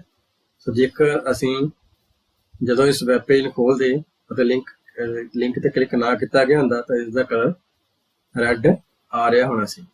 जेकर असी माउस का कर्सर ये पर रखिए तो इसका कलर हॉट पिंक आएगा। तो इस तरह नाल असी जिहड़े लिंक है उन्होंने जी कलर सैटिंग है वो कर सकते हैं। अगला साडे कोल टॉपिक है CSS लिस्टां। तो CSS लिस्ट प्रॉपर्टी लिस्टां नूं फॉर्मेट करने लई वरती जाती है। लिस्ट विच आइटम के चिन्ह या नंबर या करैक्टर नूं आइटम मार्कर के तौर पर वरतिया जाता है। आइटम मार्कर विच असीं सर्कल, स्क्वेयर, डिस्क, अपर रोमन, लोअर अल्फा, अपर अल्फा आदि नूं वरतिया जाता है। सो उदाहरण के लिए UL जो कि अनऑर्डर लिस्ट में दर्शा रहा है।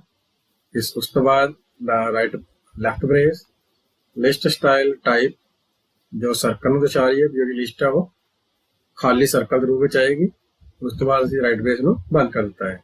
सो हुण असीं प्रोग्राम के माध्यम के नाल असीं समझ लैंदे हां कि देख पा रहे हो स्टाइल टैग दे विच असीं UL.A क्लास यूज की है। उस तो बाद left brace list style type साढ़े को सर्कल, उस तरह नाल साढ़े को ऑर्डर लिस्ट है उसमें असीं B नाम दे दिता है। इसका साढ़े को लिस्ट स्टाइल टाइप असीं यूज किया है अपर रोमन, मतलब वड्डे जिहड़े रोमन अखर है उन्हां विच प्रदर्शित करें लिस्ट नूं। थल्ले असीं बॉडी टैग दे विच हैडिंग ते पैराग्राफ टैग तो बाद अनऑर्डर लिस्ट दे विच लिस्ट टैग के माध्यम के नाल काफ़ी सारी आइटम मैंशन कर दी। उस तरह ऑर्डर लिस्ट में भी असीं इसकी उदाहरण देख लें। एग्जाम्पल ऑफ अनऑर्डर लिस्ट देख पा रहे हो कॉफी, टी ते कोको कोला। इसकी असीं जिहड़ी लिस्ट स्टाइल टाइप सैट की सर्कल, तो सर्कल के रूप में आ रही है। उस तरह नाल जिहड़ी ऑर्डर लिस्ट है ऑर्डर लिस्ट में असीं अपर रोमन अखरां दे नाल लिस्ट में बनाउणा सीगा। अपर रोमन अखरां दे नाल ही कॉफी, टी ते कोको कोला ਜਿਹੜੇ ਆਈਟਮਸ ਆ ਸਾਨੂੰ ਸਕਰੀਨ ਤੇ ਨਜ਼ਰ ਆ ਰਹੀਆਂ ਨੇ। ਸੋ ਇਸ ਤਰ੍ਹਾਂ ਦੇ ਨਾਲ ਅਸੀਂ CSS ਲਿਸਟਾਂ ਦੀ ਵਰਤੋਂ ਕਰਦੇ ਹੋਏ ਆਪਣੀ ਲਿਸਟ ਨੂੰ ਫਾਰਮੈਟ ਕਰ ਸਕਦੇ ਹਾਂ। ਅੱਗੇ ਸਾਡੇ ਕੋਲ CSS ਬਾਰਡਰ। तो CSS ਬਾਰਡਰ ਪ੍ਰੋਪਰਟੀ ਰਾਹੀਂ ਅਸੀਂ ਐਲੀਮੈਂਟ ਦੇ ਦੁਆਲੇ ਬਾਰਡਰ ਸੈੱਟ ਕਰ ਸਕਦੇ ਹਾਂ ਅਤੇ ਬਾਰਡਰ ਨੂੰ ਫਾਰਮੈਟ ਵੀ ਕਰ ਸਕਦੇ ਹਾਂ। ਸੋ ਬਾਰਡਰ ਕਿਸੇ ਵੀ ਐਲੀਮੈਂਟ ਦੇ ਆਲੇ ਦੁਆਲੇ ਜਿਹੜੇ ਘੇਰੇ ਆ ਉਸ ਨੂੰ ਬਾਰਡਰ ਕਹਿੰਦੇ ਆ। ਸੋ CSS ਬਾਰਡਰ ਦੀਆਂ ਸਾਡੇ ਕੋਲ ਤਿੰਨ ਪ੍ਰੋਪਰਟੀਆਂ ਨੇ। ਪਹਿਲਾ ਬਾਰਡਰ ਸਟਾਈਲ, ਇਹ ਪ੍ਰੋਪਰਟੀ ਬਾਰਡਰ ਜਾਂ ਸਟਾਈਲ ਸੈੱਟ ਕਰਨ ਲਈ ਵਰਤੀ ਜਾਂਦੀ ਹੈ। ਅਤੇ ਨਨ, ਡਾਟਡ, ਡੈਸ਼, ਸੋਲਿਡ, ਡਬਲ, ਗਰੂਵ, ਰਿਜ, ਇਨਸੈਟ ਅਤੇ ਆਊਟਸੈਟ ਆਦਿ ਬਾਰਡਰ ਦੇ ਸਟਾਈਲ ਹਨ। ਦੂਸਰਾ ਬਾਰਡਰ ਵਿਡਥ, ਬਾਰਡਰ ਦੀ ਚੌੜਾਈ ਸੈੱਟ ਕਰਨ ਲਈ ਇਹ ਪ੍ਰੋਪਰਟੀ ਵਰਤੀ ਜਾਂਦੀ ਹੈ। ਤੀਸਰਾ ਬਾਰਡਰ ਕਲਰ, ਸੋ ਬਾਰਡਰ ਦਾ ਰੰਗ ਬਦਲਣ ਲਈ ਇਹ ਪ੍ਰੋਪਰਟੀ ਵਰਤੀ ਜਾਂਦੀ ਹੈ। ਚੌਥਾ ਹੈ ਬਾਰਡਰ, ਬਾਰਡਰ ਦੀਆਂ ਸਾਰੀਆਂ ਪ੍ਰੋਪਰਟੀ ਨੂੰ ਇੱਕ ਡੈਕਲੇਰੇਸ਼ਨ ਵਿੱਚ ਸੈੱਟ ਕਰਨ ਲਈ ਇਹ ਪ੍ਰੋਪਰਟੀ ਵਰਤੀ ਜਾਂਦੀ ਹੈ। ਹੁਣ ਅਸੀਂ ਇਸ ਉਦਾਹਰਨ ਦੇਖ ਲੈਂਦੇ ਹਾਂ ਕਿ ਅਸੀਂ ਪੈਰਾਗ੍ਰਾਫ ਦੇ ਉੱਪਰ ਇੱਕ ਬਾਰਡਰ ਸੈੱਟ ਕਰਨਾ ਹੈ। ਸੋ ਪੈਰਾਗ੍ਰਾਫ ਟੈਗ ਦਾ P, left brace, border style ਕੀ ਹੋਏ ਸੋਲਿਡ ਤੇ ਬਾਰਡਰ ਵਿਡਥ ਕੀ ਹੋਏ 5 ਪਿਕਸਲ ਅਤੇ ਬਾਰਡਰ ਦਾ ਕਲਰ ਹੋਏ ਬਲੂ। ਉਸ ਤੋਂ ਬਾਅਦ ਰਾਈਟ ਬ੍ਰੇਸ ਨੂੰ ਬੰਦ ਕਰ ਦਿੱਤਾ ਹੈ। ਸੋ ਹੁਣ ਅਸੀਂ ਇਸ ਨੂੰ ਪ੍ਰੋਗਰਾਮ ਦੇ ਰਾਹੀਂ ਸਮਝ ਲੈਂਦੇ ਹਾਂ। ਇਹ ਦੇਖ ਪਾ ਰਹੇ ਹੋ ਕਿ ਅਸੀਂ 4 ਪੈਰਾਗ੍ਰਾਫ ਯੂਜ਼ ਕੀਤੇ ਨੇ। 4 ਪੈਰਾਗ੍ਰਾਫ ਦੇ ਵਿੱਚ ਅਸੀਂ ਜਿਹੜਾ ਪਹਿਲਾ ਪੈਰਾਗ੍ਰਾਫ ਹੈ P.1, ਉਸ ਦਾ ਅਸੀਂ ਬਾਰਡਰ ਸਟਾਈਲ ਸੋਲਿਡ ਤੇ ਬਾਰਡਰ ਕਲਰ ਰੈੱਡ ਰੱਖਿਆ ਹੈ। ਦੂਸਰੇ ਪੈਰਾਗ੍ਰਾਫ ਦਾ ਅਸੀਂ ਬਾਰਡਰ ਸਟਾਈਲ ਸੋਲਿਡ ਅਤੇ ਬਾਰਡਰ ਕਲਰ ਗ੍ਰੀਨ ਰੱਖਿਆ ਹੈ। ਤੀਸਰੇ ਪੈਰਾਗ੍ਰਾਫ ਦਾ ਅਸੀਂ ਬਾਰਡਰ ਸਟਾਈਲ ਡਾਟਡ ਅਤੇ ਬਾਰਡਰ ਕਲਰ ਬਲੂ ਰੱਖਿਆ ਹੈ। ਉਸ ਤੋਂ ਬਾਅਦ ਸਟਾਈਲ ਟੈਗ ਨੂੰ ਬੰਦ ਕਰ ਦਿੱਤਾ ਹੈ। ਇਸ ਤਰ੍ਹਾਂ ਨਾਲ ਅਸੀਂ ਪਹਿਲੇ ਪੈਰਾਗ੍ਰਾਫ ਨੂੰ ਛੱਡ ਕੇ ਦੂਸਰੇ, ਤੀਸਰੇ ਤੇ ਚੌਥੇ ਪੈਰਾਗ੍ਰਾਫ ਤੇ 1 2 3 ਕਲਾਸ ਨੂੰ ਵਰਤਿਆ ਹੈ। ਸੋ ਜਿਹੜੀ ਕਲਾਸ ਆਪਾਂ ਜਿੱਥੇ ਤੇ ਵਰਤੀ ਹੈ ਉਸ ਤਰ੍ਹਾਂ ਨਾਲ ਉਸ ਪੈਰਾਗ੍ਰਾਫ ਦਾ ਜਿਹੜਾ ਕਲਰ ਹੈ ਉਹ ਰੈੱਡ, ਗ੍ਰੀਨ ਤੇ ਬਲੂ ਹੋ ਜਾਏਗਾ ਤੇ ਉਹਨਾਂ ਦਾ ਜਿਹੜਾ ਬਾਰਡਰ ਸਟਾਈਲ ਆ ਸੋਲਿਡ, ਸੋਲਿਡ ਤੇ ਡਾਟਡ ਹੋ ਜਾਵੇਗਾ। ਸੋ ਆਓ ਅਸੀਂ ਹੁਣ ਇਸ ਦੀ ਉਦਾਹਰਨ ਦੇਖ ਲੈਂਦੇ ਹਾਂ। ਇਸ ਪ੍ਰੋਗਰਾਮ ਦੀ ਜਿਹੜੀ ਆਉਟਪੁੱਟ ਦੇਖ ਪਾ ਰਹੇ ਹੋ, ਇਹ ਸੋਲਿਡ ਰੈੱਡ ਬਾਰਡਰ, ਇਹਦੇ ਉੱਪਰ ਅਸੀਂ ਕਲਾਸ 1 ਅਪਲਾਈ ਕੀਤੀ ਸੀ, ਇਸ ਕਰਕੇ ਇਸ ਦਾ ਜਿਹੜਾ ਬਾਰਡਰ ਹੈ ਰੈੱਡ ਕਲਰ ਦਾ ਆ ਰਿਹਾ। ਇਸ ਦੇ ਜਿਹੜੇ ਬਾਰਡਰ ਸਟਾਈਲ ਹੈ ਉਹ ਸੋਲਿਡ ਆ ਰਹੀ ਹੈ। ਦੂਸਰਾ ਸਾਡੇ ਕੋਲ ਹੈ ਇਹ ਸੋਲਿਡ ਗ੍ਰੀਨ ਬਾਰਡਰ, ਇਸ ਦਾ ਅਸੀਂ ਕਲਰ ਸੈੱਟ ਕੀਤਾ ਸੀ ਗ੍ਰੀਨ ਅਤੇ ਇਸ ਦਾ ਬਾਰਡਰ ਸਟਾਈਲ ਵੀ ਪਹਿਲੇ ਵਾਲੇ ਵਾਂਗ ਸੋਲਿਡ ਆ ਰਿਹਾ। ਤੀਸਰਾ ਸਾਡੇ ਕੋਲ ਹੈ ਪੈਰਾਗ੍ਰਾਫ, ਜਿਸ ਦਾ ਅਸੀਂ ਬਾਰਡਰ ਕਲਰ ਬਲੂ ਰੱਖਿਆ ਸੀ ਅਤੇ ਇਸ ਦਾ ਬਾਰਡਰ ਸਟਾਈਲ ਡਾਟਡ ਰੱਖਿਆ ਸੀ, ਇਸ ਕਰਕੇ ਤੀਸਰਾ ਜਿਹੜਾ ਪੈਰਾਗ੍ਰਾਫ ਆ ਡਾਟਡ ਫਾਰਮ 'ਚ ਉਹਦਾ ਬਾਰਡਰ ਸ਼ੋ ਹੋ ਰਿਹਾ। ਇਸ ਤਰ੍ਹਾਂ ਦੇ ਨਾਲ ਅਸੀਂ CSS ਬਾਰਡਰ ਦੀ ਵਰਤੋਂ ਕਰਦੇ ਹੋਏ ਪੈਰਾਗ੍ਰਾਫ ਜਾਂ ਹੈਡਿੰਗ ਦਾ ਜਿਹੜਾ ਬਾਰਡਰ ਹੈ ਉਸ ਨੂੰ ਆਪਣੀ ਜ਼ਰੂਰਤ ਮੁਤਾਬਕ ਸੈੱਟ ਕਰ ਸਕਦੇ ਹਾਂ। ਅੱਗੇ ਸਾਡੇ ਕੋਲ CSS margin. CSS margin property element ਦੇ ਦੁਆਲੇ ਦੀ ਜਗ੍ਹਾ ਨਿਰਧਾਰਿਤ ਕਰਨ ਲਈ ਵਰਤੀ ਜਾਂਦੀ ਹੈ ਅਤੇ ਇਸ ਜਗ੍ਹਾ ਨੂੰ ਮਾਰਜਨ ਜਾਂ ਹਾਸ਼ੀਆ ਵੀ ਕਹਿੰਦੇ ਹਨ। ਮਾਰਜਨ ਦਾ ਕੋਈ ਰੰਗ ਨਹੀਂ ਹੁੰਦਾ ਅਤੇ ਪਾਰਦਰਸ਼ੀ ਹੁੰਦੇ ਹਨ ਅਤੇ ਬਾਰਡਰ ਦੇ ਬਾਹਰਲੇ ਪਾਸੇ ਹੁੰਦੇ ਹਨ। ਮਾਰਜਨ ਨੂੰ ਖੱਬੇ, ਸੱਜੇ, ਉੱਪਰ ਅਤੇ ਹੇਠਾਂ ਵੱਲ ਨਿਰਧਾਰਿਤ ਕੀਤਾ ਜਾ ਸਕਦਾ ਹੈ। ਮਾਰਜਨ ਦੀਆਂ ਕੁਝ ਪ੍ਰਾਪਰਟੀਆਂ ਹੇਠ ਲਿਖੇ ਅਨੁਸਾਰ ਹਨ, ਜਿਸ ਵਿੱਚ ਪਹਿਲਾ ਹੈ ਮਾਰਜਨ। ਇਹ ਪ੍ਰਾਪਰਟੀ ਸਾਰੀਆਂ ਮਾਰਜਨ ਪ੍ਰਾਪਰਟੀ ਨੂੰ ਇੱਕ ਡੈਕਲੇਰੇਸ਼ਨ ਵਿੱਚ ਸੈੱਟ ਕਰਨ ਲਈ ਵਰਤੀ ਜਾਂਦੀ ਹੈ। ਦੂਸਰਾ ਮਾਰਜਨ ਲੈਫਟ, ਇਹ ਪ੍ਰਾਪਰਟੀ ਐਲੀਮੈਂਟ ਦੇ ਖੱਬੇ ਪਾਸੇ ਵਾਲੇ ਮਾਰਜਨ ਨੂੰ ਸੈੱਟ ਕਰਨ ਲਈ ਵਰਤੀ ਜਾਂਦੀ ਹੈ। ਤੀਸਰਾ ਹੈ ਮਾਰਜਨ ਰਾਈਟ, ਇਹ ਪ੍ਰਾਪਰਟੀ ਐਲੀਮੈਂਟ ਦੇ ਸੱਜੇ ਪਾਸੇ ਮਾਰਜਨ ਸੈੱਟ ਕਰਨ ਲਈ ਵਰਤੀ ਜਾਂਦੀ ਹੈ। ਚੌਥਾ ਹੈ ਮਾਰਜਨ ਟੌਪ, ਇਹ ਪ੍ਰਾਪਰਟੀ ਐਲੀਮੈਂਟ ਦੇ ਉੱਪਰਲੇ ਪਾਸੇ ਮਾਰਜਨ ਸੈੱਟ ਕਰਨ ਲਈ ਵਰਤੀ ਜਾਂਦੀ ਹੈ। ਪੰਜਵਾਂ ਹੈ ਮਾਰਜਨ ਬੋਟਮ, ਇਹ ਪ੍ਰਾਪਰਟੀ ਐਲੀਮੈਂਟ ਦੇ ਹੇਠਲੇ ਪਾਸੇ ਮਾਰਜਨ ਨੂੰ ਸੈੱਟ ਕਰਨ ਲਈ ਵਰਤੀ ਜਾਂਦੀ ਹੈ। ਸੋ ਇਸ ਦੀ ਉਦਾਹਰਨ ਹੈ ਪੈਰਾਗ੍ਰਾਫ ਦਾ P tag, left brace, margin left ਅਸੀਂ ਸੈੱਟ ਕੀਤਾ ਹੈ 40 ਪਿਕਸਲ, ਮਾਰਜਨ ਰਾਈਟ ਅਸੀਂ ਸੈੱਟ ਕੀਤਾ ਹੈ 60 ਪਿਕਸਲ, ਮਾਰਜਨ ਬੋਟਮ ਸੈੱਟ ਕੀਤਾ ਹੈ ਅਸੀਂ 50 ਪਿਕਸਲ ਅਤੇ ਮਾਰਜਨ ਟੌਪ ਅਸੀਂ ਸੈੱਟ ਕੀਤਾ ਹੈ 70 ਪਿਕਸਲ। ਤੇ ਇਹ ਸਾਨੂੰ ਦਰਸਾ ਰਿਹਾ ਹੈ ਕਿ ਜਿਹੜਾ ਮਾਰਜਨ ਦਾ ਲੈਫਟ ਵਾਲਾ ਪਾਸਾ ਆ ਉਹ ਤੇ 40 ਪਿਕਸਲ ਛੱਡੇਗਾ, ਮਾਰਜਨ ਰਾਈਟ ਤੇ 60 ਪਿਕਸਲ, ਮਾਰਜਨ ਹੇਠਾਂ 50 ਪਿਕਸਲ ਤੇ ਮਾਰਜਨ ਟੌਪ ਤੇ 70 ਪਿਕਸਲ। ਸੋ ਜੋ ਵੀ ਤੁਹਾਡਾ ਪੈਰਾਗ੍ਰਾਫ ਹੋਏਗਾ, ਪੈਰਾਗ੍ਰਾਫ ਦੇ ਉੱਪਰ, ਸੱਜੇ, ਹੇਠਾਂ ਤੇ ਖੱਬੇ ਇੰਨਾ ਜਿਹੜਾ ਸਪੇਸ ਆ ਉਹ ਛੱਡ ਦੇਗਾ। ਤਾਂ ਅਸੀਂ ਇਸ ਨੂੰ ਹੁਣ ਇੱਕ ਪ੍ਰੋਗਰਾਮ ਲਈ ਸਮਝ ਲੈਂਦੇ ਹਾਂ। ਹੁਣ ਇੱਥੇ ਤੁਸੀਂ ਦੇਖ ਪਾ ਰਹੇ ਹੋ ਕਿ ਸਟਾਈਲ ਦੇ ਵਿੱਚ ਅਸੀਂ ਮਾਰਜਨ ਦੇ ਲਈ ਅਸੀਂ ਡਿਵੀਜ਼ਨ ਜਿਹੜਾ ਟੈਗ ਆ ਯੂਜ਼ ਕੀਤਾ ਹੈ div ਤੋਂ ਬਾਅਦ ਅਸੀਂ ਲੈਫਟ ਬ੍ਰੇਸ ਯੂਜ਼ ਕੀਤੀ ਹੈ। ਬਾਰਡਰ ਇਸ ਦਾ ਆਏਗਾ 1 ਪਿਕਸਲ ਸੋਲਿਡ ਬਲੈਕ। ਸੋ ਮਾਰਜਨ ਜਿਹੜਾ ਟੌਪ ਅਸੀਂ ਸੈੱਟ ਕੀਤਾ ਹੈ ਉਹ 100 ਪਿਕਸਲ ਸੈੱਟ ਕੀਤਾ ਹੈ, bottom 100 pixel, margin right 150 pixel ਅਤੇ ਮਾਰਜਨ ਲੈਫਟ 80 ਪਿਕਸਲ ਅਤੇ ਇਸ ਦਾ ਬੈਕਗਰਾਊਂਡ ਕਲਰ ਲਾਈਟ ਬਲੂ ਆਏਗਾ। ਉਸ ਤੋਂ ਬਾਅਦ ਅਸੀਂ ਰਾਈਟ ਬ੍ਰੇਸ ਨੂੰ ਬੰਦ ਕਰ ਦਿੱਤਾ ਹੈ ਤੇ ਸਟਾਈਲ ਟੈਗ ਨੂੰ ਬੰਦ ਕਰ ਦਿੱਤਾ ਹੈ। ਇਸ ਟੈਗ ਨੂੰ ਅਸੀਂ div ਡਿਵੀਜ਼ਨ ਟੈਗ ਦੇ ਨਾਲ ਥੱਲੇ ਯੂਜ਼ ਕੀਤਾ ਹੈ। ਤਾਂ ਅਸੀਂ ਹੁਣ ਇਸ ਨੂੰ ਆਊਟਪੁੱਟ ਦੇਖ ਲੈਂਦੇ ਹਾਂ। ਇਸ ਦੀ ਤੁਸੀਂ ਦੇਖ ਪਾ ਰਹੇ ਹੋ, ਪਹਿਲਾਂ ਅਸੀਂ ਇੱਕ ਹੈਡਿੰਗ ਲੈਵਲ 2 ਟੈਗ ਯੂਜ਼ ਕੀਤਾ ਯੂਜ਼ਿੰਗ ਇੰਡੀਵਿਜੂਅਲ ਮਾਰਜਨ ਪ੍ਰੋਪਰਟੀ। ਇਸ ਦੇ ਉੱਪਰ ਅਸੀਂ ਕੋਈ ਵੀ ਸਟਾਈਲ ਅਪਲਾਈ ਨਹੀਂ ਕੀਤਾ, ਇਸ ਕਰਕੇ ਸਿੰਪਲ ਜਿੱਦਾਂ ਜਿੰਨਾ ਦਾ ਫੌਂਟ ਹੈ ਉਨਾ ਹੀ ਫੌਂਟ ਇੱਥੇ ਪ੍ਰਦਰਸ਼ਿਤ ਹੋ ਰਿਹਾ। ਜਿਹੜਾ ਉਸ ਤੋਂ ਬਾਅਦ ਅਸੀਂ ਪੈਰਾ ਲਿਖਿਆ ਹੈ, this div element has a top margin of 100 pixel, a right margin of 150 pixel, a bottom margin of 100 pixel and a left margin of 80 pixel। ਸੋ ਇਸ ਪੈਰਾਗ੍ਰਾਫ ਨੇ ਖੱਬੇ ਸੱਜੇ ਉੱਪਰ ਹੇਠਾਂ ਜਿੰਨੇ ਪਿਕਸਲ ਜਿਸ ਦਾ ਸਾਈਜ਼ ਦਿੱਤਾ ਸੀਗਾ ਉਸ ਸਾਈਜ਼ ਦੇ ਹਿਸਾਬ ਨਾਲ ਜੋ ਟੈਕਸਟ ਆ ਉਹ ਵਿਚਕਾਰ ਸੈੱਟ ਹੋ ਗਿਆ। ਇਸ ਤਰ੍ਹਾਂ ਦੇ ਨਾਲ ਅਸੀਂ ਕਿਸੇ ਪੈਰਾਗ੍ਰਾਫ ਦਾ ਜਾਂ ਹੈਡਿੰਗ ਦਾ ਜਿਹੜਾ ਮਾਰਜਨ ਹੈ ਉਹ ਸੈੱਟ ਕਰ ਸਕਦੇ ਹਾਂ। ਅੱਗੇ ਸਾਡੇ ਕੋਲ ਹੈ CSS padding. CSS padding property content ਅਤੇ ਐਲੀਮੈਂਟ ਦੇ ਬਾਰਡਰ ਵਿਚਕਾਰ ਜਗ੍ਹਾ ਨਿਰਧਾਰਿਤ ਕਰਨ ਲਈ ਵਰਤੀ ਜਾਂਦੀ ਹੈ। ਪੈਡਿੰਗ ਨੂੰ ਵੀ ਮਾਰਜਨ ਵਾਂਗ ਖੱਬੇ ਸੱਜੇ ਉੱਪਰ ਅਤੇ ਹੇਠਾਂ ਸੈੱਟ ਕੀਤਾ ਜਾ ਸਕਦਾ ਹੈ। ਪੈਡਿੰਗ ਦੀਆਂ ਕੁਝ ਪ੍ਰਾਪਰਟੀਆਂ ਹੇਠ ਲਿਖੇ ਅਨੁਸਾਰ ਹਨ, ਜਿਸ ਵਿੱਚ ਪਹਿਲਾ ਹੈ ਪੈਡਿੰਗ। ਇਹ ਪ੍ਰਾਪਰਟੀ ਇੱਕ ਡੈਕਲੇਰੇਸ਼ਨ ਵਿੱਚ ਪੈਡਿੰਗ ਦੀਆਂ ਪ੍ਰਾਪਰਟੀ ਲਿਖਣ ਲਈ ਵਰਤੀ ਜਾਂਦੀ ਹੈ। ਦੂਸਰਾ ਹੈ ਪੈਡਿੰਗ ਲੈਫਟ। ਇਹ ਪ੍ਰਾਪਰਟੀ HTML ਐਲੀਮੈਂਟ ਦੇ ਖੱਬੇ ਪਾਸੇ ਪੈਡਿੰਗ ਦਰਸਾਉਣ ਲਈ ਵਰਤੀ ਜਾਂਦੀ ਹੈ। ਤੀਸਰਾ ਹੈ ਪੈਡਿੰਗ ਰਾਈਟ। ਇਹ ਪ੍ਰਾਪਰਟੀ ਐਲੀਮੈਂਟ ਦੇ ਸੱਜੇ ਪਾਸੇ ਪੈਡਿੰਗ ਨੂੰ ਸੈੱਟ ਕਰਨ ਲਈ ਵਰਤੀ ਜਾਂਦੀ ਹੈ। ਚੌਥਾ ਹੈ ਪੈਡਿੰਗ ਟੌਪ। ਇਹ ਪ੍ਰਾਪਰਟੀ ਐਲੀਮੈਂਟ ਦੇ ਉੱਪਰਲੇ ਪਾਸੇ ਪੈਡਿੰਗ ਨੂੰ ਸੈੱਟ ਕਰਨ ਲਈ ਵਰਤੀ ਜਾਂਦੀ ਹੈ। ਪੰਜਵਾਂ ਹੈ ਪੈਡਿੰਗ ਬਾਟਮ। ਇਹ ਪ੍ਰਾਪਰਟੀ ਐਲੀਮੈਂਟ ਦੇ ਹੇਠਲੇ ਪਾਸੇ ਪੈਡਿੰਗ ਨੂੰ ਸੈੱਟ ਕਰਨ ਲਈ ਵਰਤੀ ਜਾਂਦੀ ਹੈ। ਸੋ ਉਦਾਹਰਨ ਦੇ ਲਈ paragraph tag left brace padding top 25 pixel, padding bottom 25 pixel, padding right 50 pixel, padding left 50 pixel. So ਇਹ ਸਾਨੂੰ ਦਰਸਾ ਰਿਹਾ ਹੈ ਕਿ ਜਿਹੜਾ ਸਾਡਾ ਪੈਰਾਗ੍ਰਾਫ ਹੈ ਉਸ ਦੇ ਉੱਪਰ ਅਤੇ ਹੇਠਾਂ 25 ਪਿਕਸਲ ਦਾ ਗੈਪ ਆਏਗਾ ਅਤੇ ਪੈਡਿੰਗ ਦੇ ਖੱਬੇ ਅਤੇ ਸੱਜੇ 50 ਪਿਕਸਲ ਦਾ ਗੈਪ ਆਏਗਾ। ਸੋ ਅਸੀਂ ਹੁਣ ਇਸ ਨੂੰ ਇੱਕ ਪ੍ਰੋਗਰਾਮ ਲਈ ਸਮਝ ਲੈਂਦੇ ਹਾਂ। ਸੋ ਇਸ ਦੇ ਵਿੱਚ ਅਸੀਂ div ਟੈਗ ਦੇ ਅੰਦਰ ਇਸ ਦਾ ਬਾਰਡਰ ਸੈੱਟ ਕੀਤਾ ਹੈ 1 pixel solid black, background colour ਅਸੀਂ ਲਾਈਟ ਬਲੂ ਰੱਖਿਆ। Padding top 50 pixel, padding right 30 pixel, padding bottom 50 pixel, padding left 80 pixel. ਉਸ ਤੋਂ ਬਾਅਦ ਲੈਫਟ ਬ੍ਰੇਸ ਦਾ ਸਟਾਈਲ ਟੈਗ ਨੂੰ ਬੰਦ ਕਰ ਦਿੱਤਾ ਹੈ। ਸੋ ਹੁਣ ਅਸੀਂ ਇਸ ਨੂੰ ਆਊਟਪੁੱਟ ਦੇ ਰਾਹੀਂ ਸਮਝ ਲੈਂਦੇ ਹਾਂ। ਤੁਸੀਂ ਦੇਖ ਪਾ ਰਹੇ ਹੋ ਇਸ ਵਿੱਚ ਜਿਹੜਾ ਪੈਰਾਗ੍ਰਾਫ ਦਾ ਜਿਹੜਾ ਬਾਰਡਰ ਹੈ, ਬਾਰਡਰ ਦੇ ਅੰਦਰ ਜਿਹੜਾ ਟੈਕਸਟ ਹੈ ਤੇ ਟੈਕਸਟ ਦਾ ਜਿਹੜਾ ਬਾਰਡਰ ਹੈ ਉਹਦੇ ਵਿੱਚ ਜਿਹੜਾ ਸਪੇਸ ਹੈ ਉਹ ਇਸ ਤਰ੍ਹਾਂ ਦੇ ਨਾਲ ਸੈੱਟ ਹੋ ਗਿਆ ਹੈ। ਜਿਹੜਾ ਪੈਰਾਗ੍ਰਾਫ ਦਾ ਅੰਦਰਲਾ ਟੈਕਸਟ ਹੈ ਤੇ ਪੈਰਾਗ੍ਰਾਫ ਦਾ ਜਿਹੜਾ ਬਾਰਡਰ ਹੈ ਉਹਦੇ ਵਿਚਕਾਰ ਟੌਪ ਅਤੇ ਬਾਟਮ ਤੇ 50 ਅਤੇ 50 ਪਿਕਸਲ ਦਾ ਸਪੇਸ ਛੱਡਿਆ ਗਿਆ ਅਤੇ ਪੈਰਾਗ੍ਰਾਫ ਦੇ ਖੱਬੇ ਪਾਸੇ 80 ਪਿਕਸਲ ਅਤੇ ਪੈਰਾਗ੍ਰਾਫ ਦੇ ਸੱਜੇ ਪਾਸੇ 30 ਪਿਕਸਲ ਦਾ ਸਪੇਸ ਛੱਡਿਆ ਗਿਆ।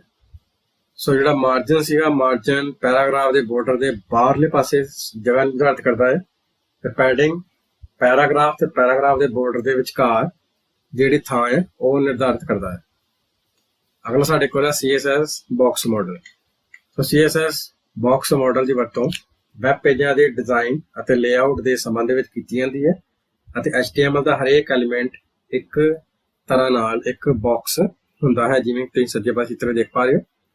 ਸੋ ਵੈਬ ਬਰਾਊਜ਼ਰ ਹਰੇਕ ਐਲੀਮੈਂਟ ਨੂੰ CSS ਬਾਕਸ ਮਾਡਲ ਦੇ ਅਨੁਸਾਰ ਇੱਕ ਆਇਤਾਕਾਰ ਬਾਕਸ ਵਾਂਗ ਪੇਸ਼ ਕਰਦਾ ਹੈ ਅਤੇ ਬਾਕਸ ਮਾਡਲ ਵਿੱਚ ਕਈ ਐਟਰੀਬਿਊਟ ਹੁੰਦੇ ਹਨ, ਜਿਸ ਵਿੱਚ ਸ਼ਾਮਲ ਹਨ। ਸਭ ਤੋਂ ਪਹਿਲਾਂ ਸਾਡੇ ਕੋਲ ਇਸ ਵਿੱਚ ਸਭ ਤੋਂ ਬਾਹਰਲਾ ਹਿੱਸਾ ਜਿਸ ਨੂੰ ਕਹਿੰਦੇ ਆ ਮਾਰਜਨ ਜਾਂ ਹਾਸ਼ੀਆ। ਇਹ ਬਾਰਡਰ ਤੋਂ ਬਾਹਰਲੇ ਪਾਸੇ ਵਾਲੀ ਜਗ੍ਹਾ ਹੁੰਦੀ ਹੈ ਅਤੇ ਮਾਰਜਨ ਟ੍ਰਾਂਸਪੇਰੈਂਟ ਹੁੰਦਾ ਹੈ। ਦੂਸਰਾ ਸਾਡੇ ਕੋਲ ਹੈ ਬਾਰਡਰ। ਮਾਰਜਨ ਤੋਂ ਅੰਦਰਲਾ ਹਿੱਸਾ ਨੂੰ ਅਸੀਂ ਬਾਰਡਰ ਕਹਿੰਦੇ ਹਾਂ। ਇਹ ਬਾਕਸ ਦੇ ਮਾਰਜਨ ਅਤੇ ਪੈਡਿੰਗ ਵਿਚਕਾਰ ਦੀ ਜਗ੍ਹਾ ਹੁੰਦੀ ਹੈ। ਤੀਸਰਾ ਸਾਡੇ ਕੋਲ ਹੈ ਪੈਡਿੰਗ। ਇਹ ਬਾਕਸ ਦੇ ਬਾਰਡਰ ਅਤੇ ਕੰਟੈਂਟ ਦੇ ਵਿਚਕਾਰ ਦੀ ਜਗ੍ਹਾ ਹੁੰਦੀ ਹੈ। ਚੌਥਾ ਸਾਡੇ ਕੋਲ ਹੈ ਕੰਟੈਂਟ। ਸੋ ਇਸ ਥਾਂ ਵਿੱਚ ਬਾਕਸ ਦੇ ਕੰਟੈਂਟ ਨੂੰ ਦਿਖਾਇਆ ਜਾਂਦਾ ਹੈ ਅਤੇ ਇਹ ਕੰਟੈਂਟ ਟੈਕਸਟ, ਤਸਵੀਰ ਜਾਂ ਹੋਰ ਮੀਡੀਆ ਹੋ ਸਕਦਾ ਹੈ। ਸੋ ਹੁਣ ਅਸੀਂ ਇਸ ਨੂੰ ਵੀ ਇੱਕ ਪ੍ਰੋਗਰਾਮ ਲਈ ਸਮਝ ਲੈਂਦੇ ਹਾਂ ਕਿ ਅਸੀਂ ਇੱਕ div ਟੈਗ ਸਟਾਈਲ ਟੈਗ ਦੇ ਨਾਲ ਯੂਜ਼ ਕੀਤਾ ਹੈ, ਜਿਸ ਦੇ ਵਿੱਚ ਅਸੀਂ ਇਸਦਾ ਬੈਕਗ੍ਰਾਉਂਡ ਕਲਰ ਲਾਈਟ ਗ੍ਰੇ ਰੱਖਿਆ, width 300 pixel, border 15 pixel solid green ਅਤੇ ਪੈਡਿੰਗ 50 ਪਿਕਸਲ, ਮਾਰਜਨ 20 ਪਿਕਸਲ। ਅਸੀਂ ਇਸ ਦੀ ਆਊਟਪੁੱਟ ਦੇਖ ਲੈਂਦੇ ਹਾਂ। ਤੁਸੀਂ ਦੇਖ ਪਾ ਰਹੇ ਹੋ ਹੈਡਿੰਗ ਲੈਵਲ 2 ਟੈਗ ਵਿੱਚ ਅਸੀਂ ਲਿਖਿਆ ਹੈ ਡੈਮੋਨਸਟ੍ਰੇਟਿੰਗ ਦਾ ਬਾਕਸ ਮਾਡਲ। ਉਸ ਤੋਂ ਬਾਅਦ ਜਿਹੜਾ ਡਿਵੀਜ਼ਨ ਟੈਗ ਦੇ ਵਿੱਚ ਅਸੀਂ ਇੱਕ ਪੈਰਾਗ੍ਰਾਫ ਲਿਖਿਆ ਹੈ, ਜਿਸ ਵਿੱਚ ਇਸ ਦਾ ਜਿਹੜਾ ਮਾਰਜਨ ਹੈ, ਜਿਹੜਾ ਬਾਰਡਰ ਰੱਖਿਆ ਗਿਆ 15 ਪਿਕਸਲ। ਜੋ ਗ੍ਰੀਨ ਤੁਸੀਂ ਕਲਰ ਦੇਖ ਰਹੇ ਹੋ, ਗ੍ਰੀਨ ਕਲਰ ਦਾ ਜਿਹੜਾ ਬਾਰਡਰ ਹੈ 15 ਪਿਕਸਲ ਗੂੜਾ ਆ ਰਿਹਾ।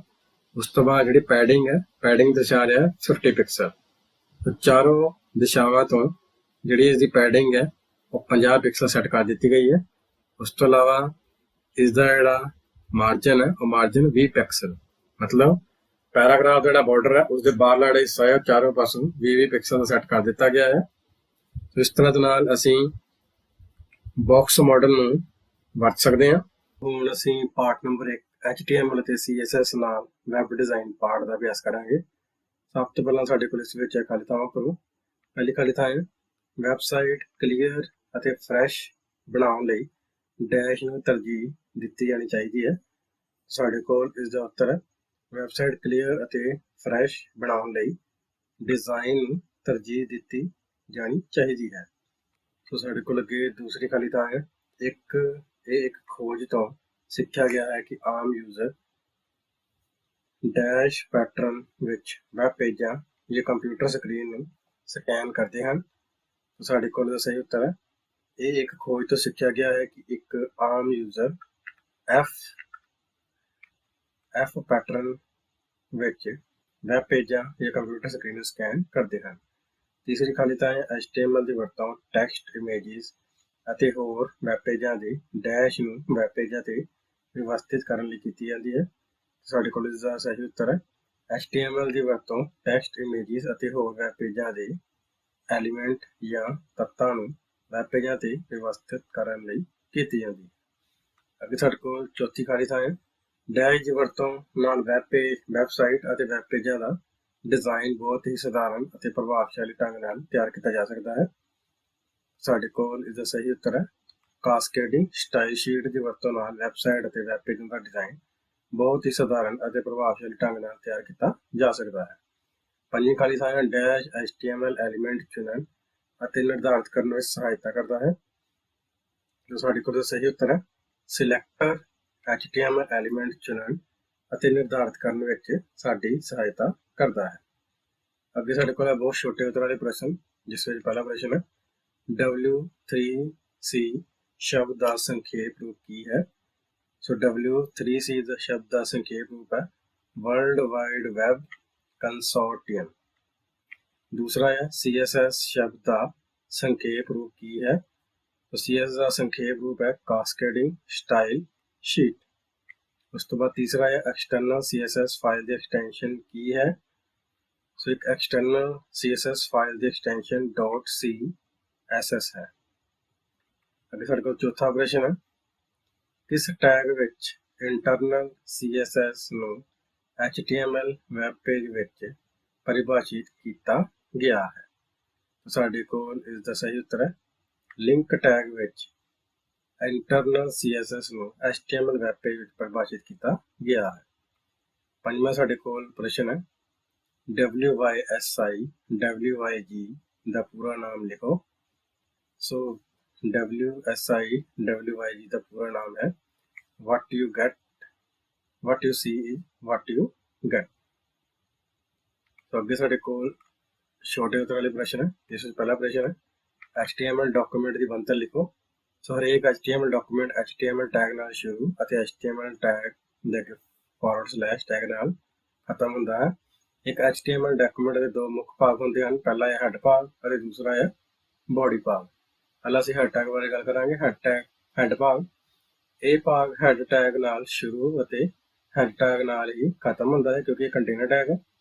ਹੈਡ ਟੈਗ ਵਿੱਚ ਟਾਈਟਲ ਹੁੰਦਾ ਹੈ ਜੋ ਕਿ ਡਾਕੂਮੈਂਟ ਦੇ ਸਿਰਲੇਖ ਦੀ ਪਛਾਣ ਕਰਦਾ ਹੈ। ਦੂਸਰਾ ਸਾਡੇ ਕੋਲ ਹੈ ਬੋਡੀ ਟੈਗ ਜਾਂ ਬੋਡੀ ਭਾਗ। ਬੋਡੀ ਭਾਗ ਵਿੱਚ ਅਸਲ ਜਾਣਕਾਰੀ ਹੁੰਦੀ ਹੈ ਜੋ ਅਸੀਂ ਵੈਬ ਪੇਜ ਤੇ ਪ੍ਰਦਰਸ਼ਿਤ ਕਰਨਾ ਚਾਹੁੰਦੇ ਹਾਂ। ਇਹ ਭਾਗ ਬੋਡੀ ਟੈਗ ਨਾਲ ਸ਼ੁਰੂ ਅਤੇ ਬੋਡੀ ਟੈਗ ਨਾਲ ਹੀ ਖਤਮ ਹੁੰਦਾ ਹੈ। ਦੂਸਰਾ ਪ੍ਰਸ਼ਨ ਹੈ ਵੈਬਸਾਈਟ ਡਿਵੈਲਪਮੈਂਟ ਦੇ ਵੱਖ-ਵੱਖ ਪੜਾਅ ਜਾਂ ਸਟੈਪਸ ਕੀ ਹਨ। ਸੋ ਵੈਬਸਾਈਟ ਡਿਵੈਲਪਮੈਂਟ ਦੇ ਵੱਖ-ਵੱਖ ਸਾਡੇ ਕੋਲ ਮੁੱਖ 6 ਪੜਾਅ ਹਨ, ਜਿਸ ਵਿੱਚ ਪਹਿਲਾ ਹੈ ਜਾਣਕਾਰੀ ਇਕੱਠੀ ਕਰਨਾ, दूसरा योजनाबंदी तैयार करना, तीसरा डिज़ाइन बनाना, चौथा विकास, पंजवां टेस्टिंग ਅਤੇ डिलीवरी ਤੇ लास्ट है ਸਾਡੇ ਕੋਲ रख रखाव। ਉਸ ਤੋਂ ਬਾਅਦ तीसरा ऑपरेशन ਸਾਡੇ ਕੋਲ ਵੈਬ ਵਿੱਚ HTML ਦੀ ਭੂਮਿਕਾ ਕੀ ਹੁੰਦੀ ਹੈ। ਸੋ HTML ਵੈਬਸਾਈਟ ਨੂੰ ਡਿਜ਼ਾਈਨ ਕਰਨ ਵਾਲੀ ਭਾਸ਼ਾ ਹੈ। ਇਸ ਦੀ ਵਰਤੋਂ ਨਾਲ ਸਟੈਟਿਕ ਵੈਬ ਪੇਜਾਂ ਨੂੰ ਡਿਜ਼ਾਈਨ ਕੀਤਾ ਜਾਂਦਾ ਹੈ। ਇਹ HTML ਕੋਡ ਵੈਬ ਬਰਾਊਜ਼ਰ ਵੱਲੋਂ ਸਮਝਿਆ ਜਾਂਦਾ ਹੈ ਤੇ ਇਸ ਨੂੰ ਵੇਖਣਯੋਗ ਬਣਾ ਕੇ ਪ੍ਰਦਰਸ਼ਿਤ ਕਰਦਾ ਹੈ। ਸੋ HTML ਦੀ ਵਰਤੋਂ ਰਾਹੀਂ ਅਸੀਂ ਟੈਕਸਟ, ਇਮੇਜ ਅਤੇ ਹੋਰ ਵੈਬ ਪੇਜ ਐਲੀਮੈਂਟ ਨੂੰ ਇੱਕ ਵੈਬ ਪੇਜ ਵਿੱਚ ਵਿਵਸਥਿਤ ਕਰਨ ਲਈ ਇਸ ਦੀ ਵਰਤੋਂ ਕੀਤੀ ਜਾਂਦੀ ਹੈ। ਇਸ ਲਈ HTML ਦੀ ਵੈਬ ਵਿੱਚ ਮਹੱਤਵਪੂਰਨ ਭੂਮਿਕਾ ਹੈ ਅਤੇ ਇਸ ਤੋਂ ਬਿਨਾਂ ਵੈਬ ਸੰਭਵ ਹੀ ਨਹੀਂ ਹੈ। ਅੱਗੇ ਸਾਡੇ ਕੋਲ ਚੌਥਾ ਪ੍ਰਸ਼ਨ ਹੈ, CSS ਕਿਸ ਲਈ ਵਰਤੀ ਜਾਂਦੀ ਹੈ। ਤਾਂ CSS ਦਾ ਪੂਰਾ ਨਾਮ ਕਾਸਕੇਡਿੰਗ ਸਟਾਈਲ ਸ਼ੀਟ ਹੈ। ਇਸ ਦੀ ਵਰਤੋਂ ਕਰਕੇ ਵੈਬ ਪੇਜ ਦੇ ਡਿਜ਼ਾਈਨ ਨੂੰ ਸਧਾਰਨ ਅਤੇ ਪ੍ਰਭਾਵਸ਼ਾਲੀ ਬਣਾਇਆ ਜਾ ਸਕਦਾ ਹੈ।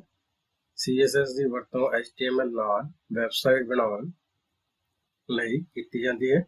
CSS ਇਹ ਨਿਰਧਾਰਿਤ ਕਰਦਾ ਹੈ ਕਿ HTML ਐਲੀਮੈਂਟ ਵੈਬ ਪੇਜ ਵਿੱਚ ਕਿਵੇਂ ਪ੍ਰਦਰਸ਼ਿਤ ਕੀਤੇ ਜਾਣੇ ਚਾਹੀਦੇ ਹਨ। CSS ਦੀ ਵਰਤੋਂ ਨਾਲ ਕਿਸੇ ਵੈਬ ਪੇਜ ਦੀ ਦਿੱਖ ਨੂੰ ਬਿਹਤਰ ਬਣਾਇਆ ਜਾ ਸਕਦਾ ਹੈ।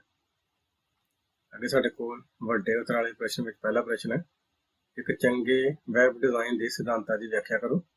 ਇੱਕ ਚੰਗੇ ਵੈਬਸਾਈਟ ਡਿਜ਼ਾਈਨ ਲਈ ਸਾਡੇ ਕੋਲ 8 ਮਹੱਤਵਪੂਰਨ ਸਿਧਾਂਤ ਹੈ, ਜਿਨ੍ਹਾਂ ਵਿੱਚ ਸਭ ਤੋਂ ਪਹਿਲਾਂ ਸਾਡੇ ਕੋਲ ਸਾਦਗੀ। ਸੋ ਵੈਬਸਾਈਟ ਲਈ ਇੱਕ ਸਪਸ਼ਟ ਅਤੇ ਤਾਜ਼ਾ ਡਿਜ਼ਾਈਨ ਨੂੰ ਤਰਜੀਹ ਦਿੱਤੀ ਜਾਣੀ ਚਾਹੀਦੀ ਹੈ।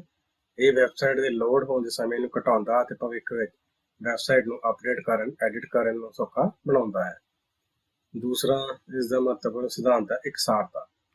ਸੋ ਵੈਬਸਾਈਟ ਵਿੱਚ ਹਰੇਕ ਵੈਬ ਪੇਜ ਦਾ ਡਿਜ਼ਾਈਨ ਇਕਸਾਰ ਜਾਂ ਇੱਕੋ ਜਿਹਾ ਹੋਣਾ ਚਾਹੀਦਾ ਹੈ ਅਤੇ ਸਾਰੇ ਵੈਬ ਪੇਜਾਂ ਦੇ ਬਟਨ, ਰੰਗ ਅਤੇ ਨੈਵੀਗੇਸ਼ਨ ਦਾ ਡਿਜ਼ਾਈਨ ਇੱਕੋ ਜਿਹਾ ਹੋਣਾ ਚਾਹੀਦਾ ਹੈ ਤਾਂ ਜੋ ਇਸ ਨੂੰ ਵਰਤਣ ਅਤੇ ਸਮਝਣ ਵਿੱਚ ਆਸਾਨੀ ਜਾਂ ਸੌਖ ਹੋਵੇ।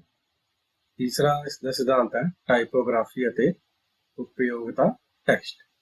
ਸੋ ਵੈਬਸਾਈਟ ਦਾ ਟੈਕਸਟ ਸਪਸ਼ਟ ਅਤੇ ਪੜ੍ਹਨਯੋਗ ਹੋਣਾ ਚਾਹੀਦਾ ਹੈ ਤਾਂ ਜੋ ਸਰਚ ਇੰਜਨ ਵੈਬ ਪੇਜਾਂ ਦੀ ਇੰਡੈਕਸਿੰਗ ਕਰ ਸਕੇ। ਚੌਥਾ ਪੁਆਇੰਟ ਹੈ ਬਹੁਪੱਖੀ ਡਿਜ਼ਾਈਨ। ਸੋ ਵੈਬ ਡਿਜ਼ਾਈਨ ਅਜਿਹਾ ਹੋਣਾ ਚਾਹੀਦਾ ਹੈ ਤਾਂ ਜੋ ਕੰਟੈਂਟ ਨੂੰ ਸਹੀ ਤਰ੍ਹਾਂ ਨਾਲ ਸਮਾਰਟਫੋਨ, ਟੈਬਲੇਟ ਅਤੇ ਵੱਖ-ਵੱਖ ਸਕਰੀਨ ਤੇ ਪ੍ਰਦਰਸ਼ਿਤ ਅਤੇ ਵਰਤਿਆ ਜਾ ਸਕੇ। ਪੰਜਵਾਂ ਸਿਧਾਂਤ ਹੈ ਇਮੇਜਿਸ, ਵੀਡੀਓ ਅਤੇ ਆਡੀਓ। ਆਮ ਤੌਰ ਤੇ ਲੋਕ ਟੈਕਸਟ ਨੂੰ ਘੱਟ ਪੜ੍ਹਨਾ ਪਸੰਦ ਕਰਦੇ ਹਨ ਅਤੇ ਆਡੀਓ ਵੀਡੀਓ ਨੂੰ ਸੁਣਨਾ ਤੇ ਵੇਖਣਾ ਵੱਧ ਪਸੰਦ ਕਰਦੇ ਹਨ। ਇਸ ਕਰਕੇ ਵੈਬ ਪੇਜ ਦਾ ਸਾਈਜ਼ ਭਾਰਾ ਨਾ ਹੋ ਜਾਵੇ ਅਤੇ ਵੈਬ ਪੇਜ ਨੂੰ ਲੋਡ ਵਿੱਚ ਜ਼ਿਆਦਾ ਸਮਾਂ ਵੀ ਨਾ ਲੱਗੇ, ਇਸ ਗੱਲ ਦਾ ਵੀ ਸਾਨੂੰ ਵਿਸ਼ੇਸ਼ ਧਿਆਨ ਰੱਖਣਾ ਚਾਹੀਦਾ ਹੈ। ਛੇਵਾਂ ਸਿਧਾਂਤ ਹੈ ਸੰਚਾਰ ਅਤੇ ਪਤਾ। ਤੁਹਾਡੀ ਵੈਬਸਾਈਟ ਵਿੱਚ ਵਿਸ਼ੇਸ਼ ਜਾਣਕਾਰੀ ਵਾਲੇ ਵੈਬ ਪੇਜ ਦਾ URL ਸੌਖਾ ਹੋਣਾ ਚਾਹੀਦਾ ਹੈ ਤਾਂ ਜੋ ਇਸ ਨੂੰ ਯਾਦ ਰੱਖਿਆ ਜਾ ਸਕੇ। ਇਸ ਤੋਂ ਇਲਾਵਾ ਵੈਬਸਾਈਟ ਵਿੱਚ ਨਵੀਂ ਜਾਣਕਾਰੀ ਸੂਚਨਾ ਵੀ ਯੂਜ਼ਰ ਤੱਕ ਪਹੁੰਚਾਉਣ ਦੀ ਸੁਵਿਧਾ ਹੋਣੀ ਚਾਹੀਦੀ ਹੈ। ਸੱਤਵਾਂ ਪੁਆਇੰਟ ਹੈ ਸੋਸ਼ਲ ਸ਼ੇਅਰਿੰਗ ਫੀਚਰ। ਤੁਹਾਡੀ ਵੈਬਸਾਈਟ ਦੇ ਹਰ ਭਾਗ ਨੂੰ ਇਸ ਢੰਗ ਨਾਲ ਡਿਜ਼ਾਈਨ ਕੀਤਾ ਜਾਣਾ ਚਾਹੀਦਾ ਹੈ ਕਿ ਵੈਬਸਾਈਟ ਤੇ ਉਪਲਬਧ ਜਾਣਕਾਰੀ ਨੂੰ ਦਿਲਚਸਪੀ ਲੈਣ ਵਾਲੇ ਯੂਜ਼ਰ ਆਸਾਨੀ ਨਾਲ ਸੋਸ਼ਲ ਮੀਡੀਆ ਤੇ ਆਪਣੇ ਦੋਸਤਾਂ ਮਿੱਤਰਾਂ ਦੇ ਨਾਲ ਸਾਂਝਾ ਕਰ ਸਕਣ। ਦੂਸਰਾ ਪ੍ਰਸ਼ਨ ਹੈ ਵੈਬ ਡਿਜ਼ਾਈਨ ਲਈ CSS ਦੀ ਵਰਤੋਂ ਕਿਵੇਂ ਕੀਤੀ ਜਾ ਸਕਦੀ ਹੈ। ਸੋ ਵੈਬ ਡਿਜ਼ਾਈਨ ਲਈ CSS ਦੀ ਵਰਤੋਂ ਅਸੀਂ 3 ਤਰੀਕਿਆਂ ਨਾਲ ਕਰ ਸਕਦੇ ਹਾਂ, ਜਿਸ ਵਿੱਚ ਪਹਿਲਾ ਹੈ ਇਨਲਾਈਨ ਸਟਾਈਲ। ਇਹ HTML ਦੇ ਬੋਡੀ ਸੈਕਸ਼ਨ ਵਿੱਚ ਟੈਗ ਵਿੱਚ ਵਰਤਿਆ ਜਾਂਦਾ ਹੈ। ਉਦਾਹਰਨ ਦੇ ਲਈ ਲੈਫਟ ਐਂਗਲ ਬ੍ਰੈਕਟ P ਤੋਂ ਬਾਅਦ ਸਪੇਸ ਦੇ ਕੇ ਅਸੀਂ ਸਟਾਈਲ ਦਾਂਗੇ। ਸਟਾਈਲ ਵਿਭਾਜਿਤ ਕਰ ਰਿਹਾ ਹੈ ਜੋ ਇਸ ਦਾ ਕਲਰ ਹੋਏਗਾ ਉਹ ਰੈੱਡ ਹੋਏਗਾ, ਬਾਰਡਰ 2 ਪਿਕਸਲ ਤੱਕ ਸੋਲਿਡ ਹੋਏਗਾ। ਉਸ ਤੋਂ ਬਾਅਦ ਅਸੀਂ ਲਾਈਨ ਲਿਖੀ ਹੈ this is an inline CSS example. So ਇਹ ਕੀ ਕਰੇਗਾ, ਇਸ ਲਾਈਨ ਦੇ ਆਲੇ ਦੁਆਲੇ ਇੱਕ ਬਾਰਡਰ ਲਗਾ ਦੇਗਾ। ਦੂਸਰਾ ਹੈ ਇਨਲਾਈਨ ਸਟਾਈਲ ਸ਼ੀਟ। ਇਹ ਪੂਰੇ ਵੈਬ ਪੇਜ ਲਈ ਵਰਤੀ ਜਾਂਦੀ ਹੈ ਅਤੇ ਇਸ ਦਾ ਕੋਡ ਹੈਡ ਟੈਗ ਵਿੱਚ ਲਿਖਿਆ ਜਾਂਦਾ ਹੈ। ਇਸ ਦੀ ਸਾਡੇ ਕੋਲ ਉਦਾਹਰਨ ਹੈ, ਪਹਿਲਾਂ ਹੈਡ ਟੈਗ ਤੋਂ ਬਾਅਦ ਸਟਾਈਲ ਦੇ ਵਿੱਚ ਅਸੀਂ ਇਸ ਕੋਡ ਨੂੰ ਪਰਿਭਾਸ਼ਿਤ ਕਰ ਦਿੱਤਾ ਹੈ, ਜਿਵੇਂ P left brace, colour column red, border ਇਸ ਦਾ ਹੈ 2 ਪਿਕਸਲ ਤੱਕ ਸੋਲਿਡ। ਲਾਸਟ 'ਚ ਅਸੀਂ ਸਟਾਈਲ ਨੂੰ ਬੰਦ ਕਰ ਦਿੱਤਾ, ਉਸ ਤੋਂ ਬਾਅਦ ਹੈਡ ਟੈਗ ਨੂੰ ਬੰਦ ਕਰ ਦਿੱਤਾ ਹੈ। ਤੀਸਰਾ ਪੁਆਇੰਟ ਹੈ ਐਕਸਟਰਨਲ ਸਟਾਈਲ ਸ਼ੀਟ। ਇਸ ਦੀ ਵਰਤੋਂ ਵੱਖਰੀ ਫਾਈਲ ਬਣਾ ਕੇ ਕੀਤੀ ਜਾਂਦੀ ਹੈ ਅਤੇ ਸਾਰੀ ਕੋਡਿੰਗ ਇਸ ਵੱਖਰੀ ਫਾਈਲ ਵਿੱਚ ਕੀਤੀ ਜਾਂਦੀ ਹੈ ਅਤੇ ਇਸ ਫਾਈਲ ਦੀ ਐਕਸਟੈਂਸ਼ਨ .css ਹੁੰਦੀ ਹੈ। ਇਸ ਫਾਈਲ ਨੂੰ ਵੱਖ-ਵੱਖ ਵੈਬ ਪੇਜ ਨਾਲ ਲਿੰਕ ਕਰਕੇ ਵਰਤਿਆ ਜਾ ਸਕਦਾ ਹੈ।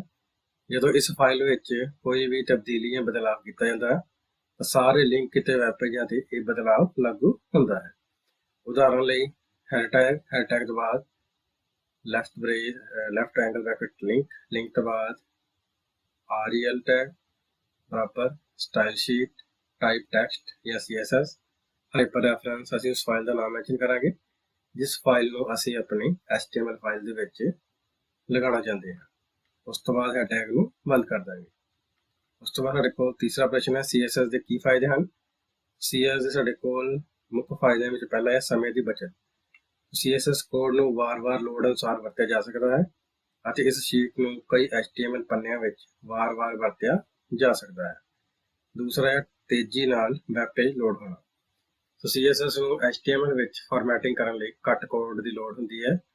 ਇਸ ਨਾਲ ਵੈਬ ਪੇਜ ਦਾ ਆਕਾਰ ਵੀ ਘਟਦਾ ਹੈ ਅਤੇ ਵੈਬ ਪੇਜ ਵੀ ਹਲਕਾ ਹੁੰਦਾ ਹੈ। ਤੀਸਰਾ ਪੁਆਇੰਟ ਆਸਾਨ ਰੱਖ ਰਖਾਵ। CSS ਦੀ ਕੋਡਿੰਗ ਕਰਕੇ ਕੀਤੀਆਂ ਜਾਣ ਵਾਲੀਆਂ ਤਬਦੀਲੀਆਂ ਪੂਰੇ ਵੈਬ ਪੇਜ ਜਾਂ ਵੈਬਸਾਈਟ ਦੇ ਭਾਗਾਂ ਤੇ ਲਾਗੂ ਕੀਤੀ ਜਾ ਸਕਦੀਆਂ ਹਨ, ਜਿਸ ਨਾਲ ਗਲਤੀਆਂ ਹੋਣ ਦੀ ਸੰਭਾਵਨਾ ਵੀ ਘਟ ਜਾਂਦੀ ਹੈ। ਅੱਗੇ ਸਾਡੇ ਕੋਲ ਇਹਦਾ ਚੌਥਾ ਪੁਆਇੰਟ ਹੈ ਵਧੇਰੇ ਸ਼ਕਤੀਸ਼ਾਲੀ। ਵੈਬ ਪੇਜ ਨੂੰ CSS ਦੀ ਵਰਤੋਂ ਨਾਲ ਅਤੇ ਇਸ ਵਿੱਚ HTML ਨਾਲੋਂ ਜ਼ਿਆਦਾ ਪ੍ਰਾਪਰਟੀ ਹੋਣ ਕਰਕੇ ਵਧੇਰੇ ਬਿਹਤਰ ਅਤੇ ਆਸਾਨ ਤਰੀਕੇ ਨਾਲ ਵਰਤਿਆ ਜਾਂ ਤਿਆਰ ਕੀਤਾ ਜਾ ਸਕਦਾ ਹੈ। ਪੰਜਵਾਂ ਹੈ ਮਲਟੀਪਲ ਡਿਵਾਈਸ ਸਪੋਰਟ। CSS ਦੀ ਵਰਤੋਂ ਵੱਖ-ਵੱਖ ਸਕਰੀਨ ਸਾਈਜ਼ ਡਿਵਾਈਸਿਸ ਤੇ ਵੈਬ ਪੇਜਾਂ ਨੂੰ ਸਹੀ ਢੰਗ ਨਾਲ ਦਿਖਾਉਣ ਲਈ ਕੀਤੀ ਜਾ ਸਕਦੀ ਹੈ ਅਤੇ ਇਸ ਦੀ ਵਰਤੋਂ ਨਾਲ ਵੱਖੋ ਵੱਖਰੇ ਡਿਵਾਈਸ ਲਈ ਵੈਬਸਾਈਟ ਦੇ ਵੱਖ-ਵੱਖ ਵਰਜ਼ਨ ਬਣਾਏ ਜਾ ਸਕਦੇ ਹਨ। ਅੱਗੇ ਸਾਡੇ ਕੋਲ ਚੌਥਾ ਪ੍ਰਸ਼ਨ ਹੈ CSS ਬਾਕਸ ਮਾਡਲ ਦੀ ਵਿਆਖਿਆ ਕਰੋ। CSS ਬਾਕਸ ਮਾਡਲ ਦੀ ਵਰਤੋਂ ਵੈਬ ਪੇਜਾਂ ਦੇ ਡਿਜ਼ਾਈਨ ਅਤੇ ਲੇਆਊਟ ਦੇ ਸੰਬੰਧ ਵਿੱਚ ਕੀਤੀ ਜਾਂਦੀ ਹੈ। HTML ਦਾ ਹਰੇਕ ਐਲੀਮੈਂਟ ਇੱਕ ਤਰ੍ਹਾਂ ਨਾਲ ਇੱਕ ਬਾਕਸ ਹੁੰਦਾ ਹੈ। ਵੈਬ ਬਰਾਊਜ਼ਰ ਹਰੇਕ ਐਲੀਮੈਂਟ ਨੂੰ CSS ਬਾਕਸ ਮਾਡਲ ਦੇ ਅਨੁਸਾਰ ਇੱਕ ਆਇਤਾਕਾਰ ਬਾਕਸ ਜਾਂ ਰੈਕਟੈਂਗੂਲਰ ਬਾਕਸ ਵਾਂਗ ਪੇਸ਼ ਕਰਦਾ ਹੈ। ਬਾਕਸ ਮਾਡਲ ਵਿੱਚ ਕਈ ਐਟਰੀਬਿਊਟ ਹੁੰਦੇ ਹਨ ਜਿਸ ਵਿੱਚ ਸ਼ਾਮਲ ਹਨ, ਜਿਵੇਂ ਕਿ ਤੁਸੀਂ ਸੱਜੇ ਪਾਸੇ ਚਿੱਤਰ ਵਿੱਚ ਦੇਖ ਪਾ ਰਹੇ ਹੋ, ਪਹਿਲਾ ਮਾਰਜਨ, ਦੂਸਰਾ ਬਾਰਡਰ, ਤੀਸਰਾ ਪੈਡਿੰਗ ਤੇ ਚੌਥਾ ਕੰਟੈਂਟ। ਹੁਣ ਇਹਨਾਂ ਬਾਰੇ ਅਸੀਂ ਇੱਕ ਇੱਕ ਕਰਕੇ ਜਾਣ ਲੈਂਦੇ ਹਾਂ। ਸਭ ਤੋਂ ਪਹਿਲਾਂ ਹੈ ਹਾਸ਼ੀਆ ਜਾਂ ਮਾਰਜਨ।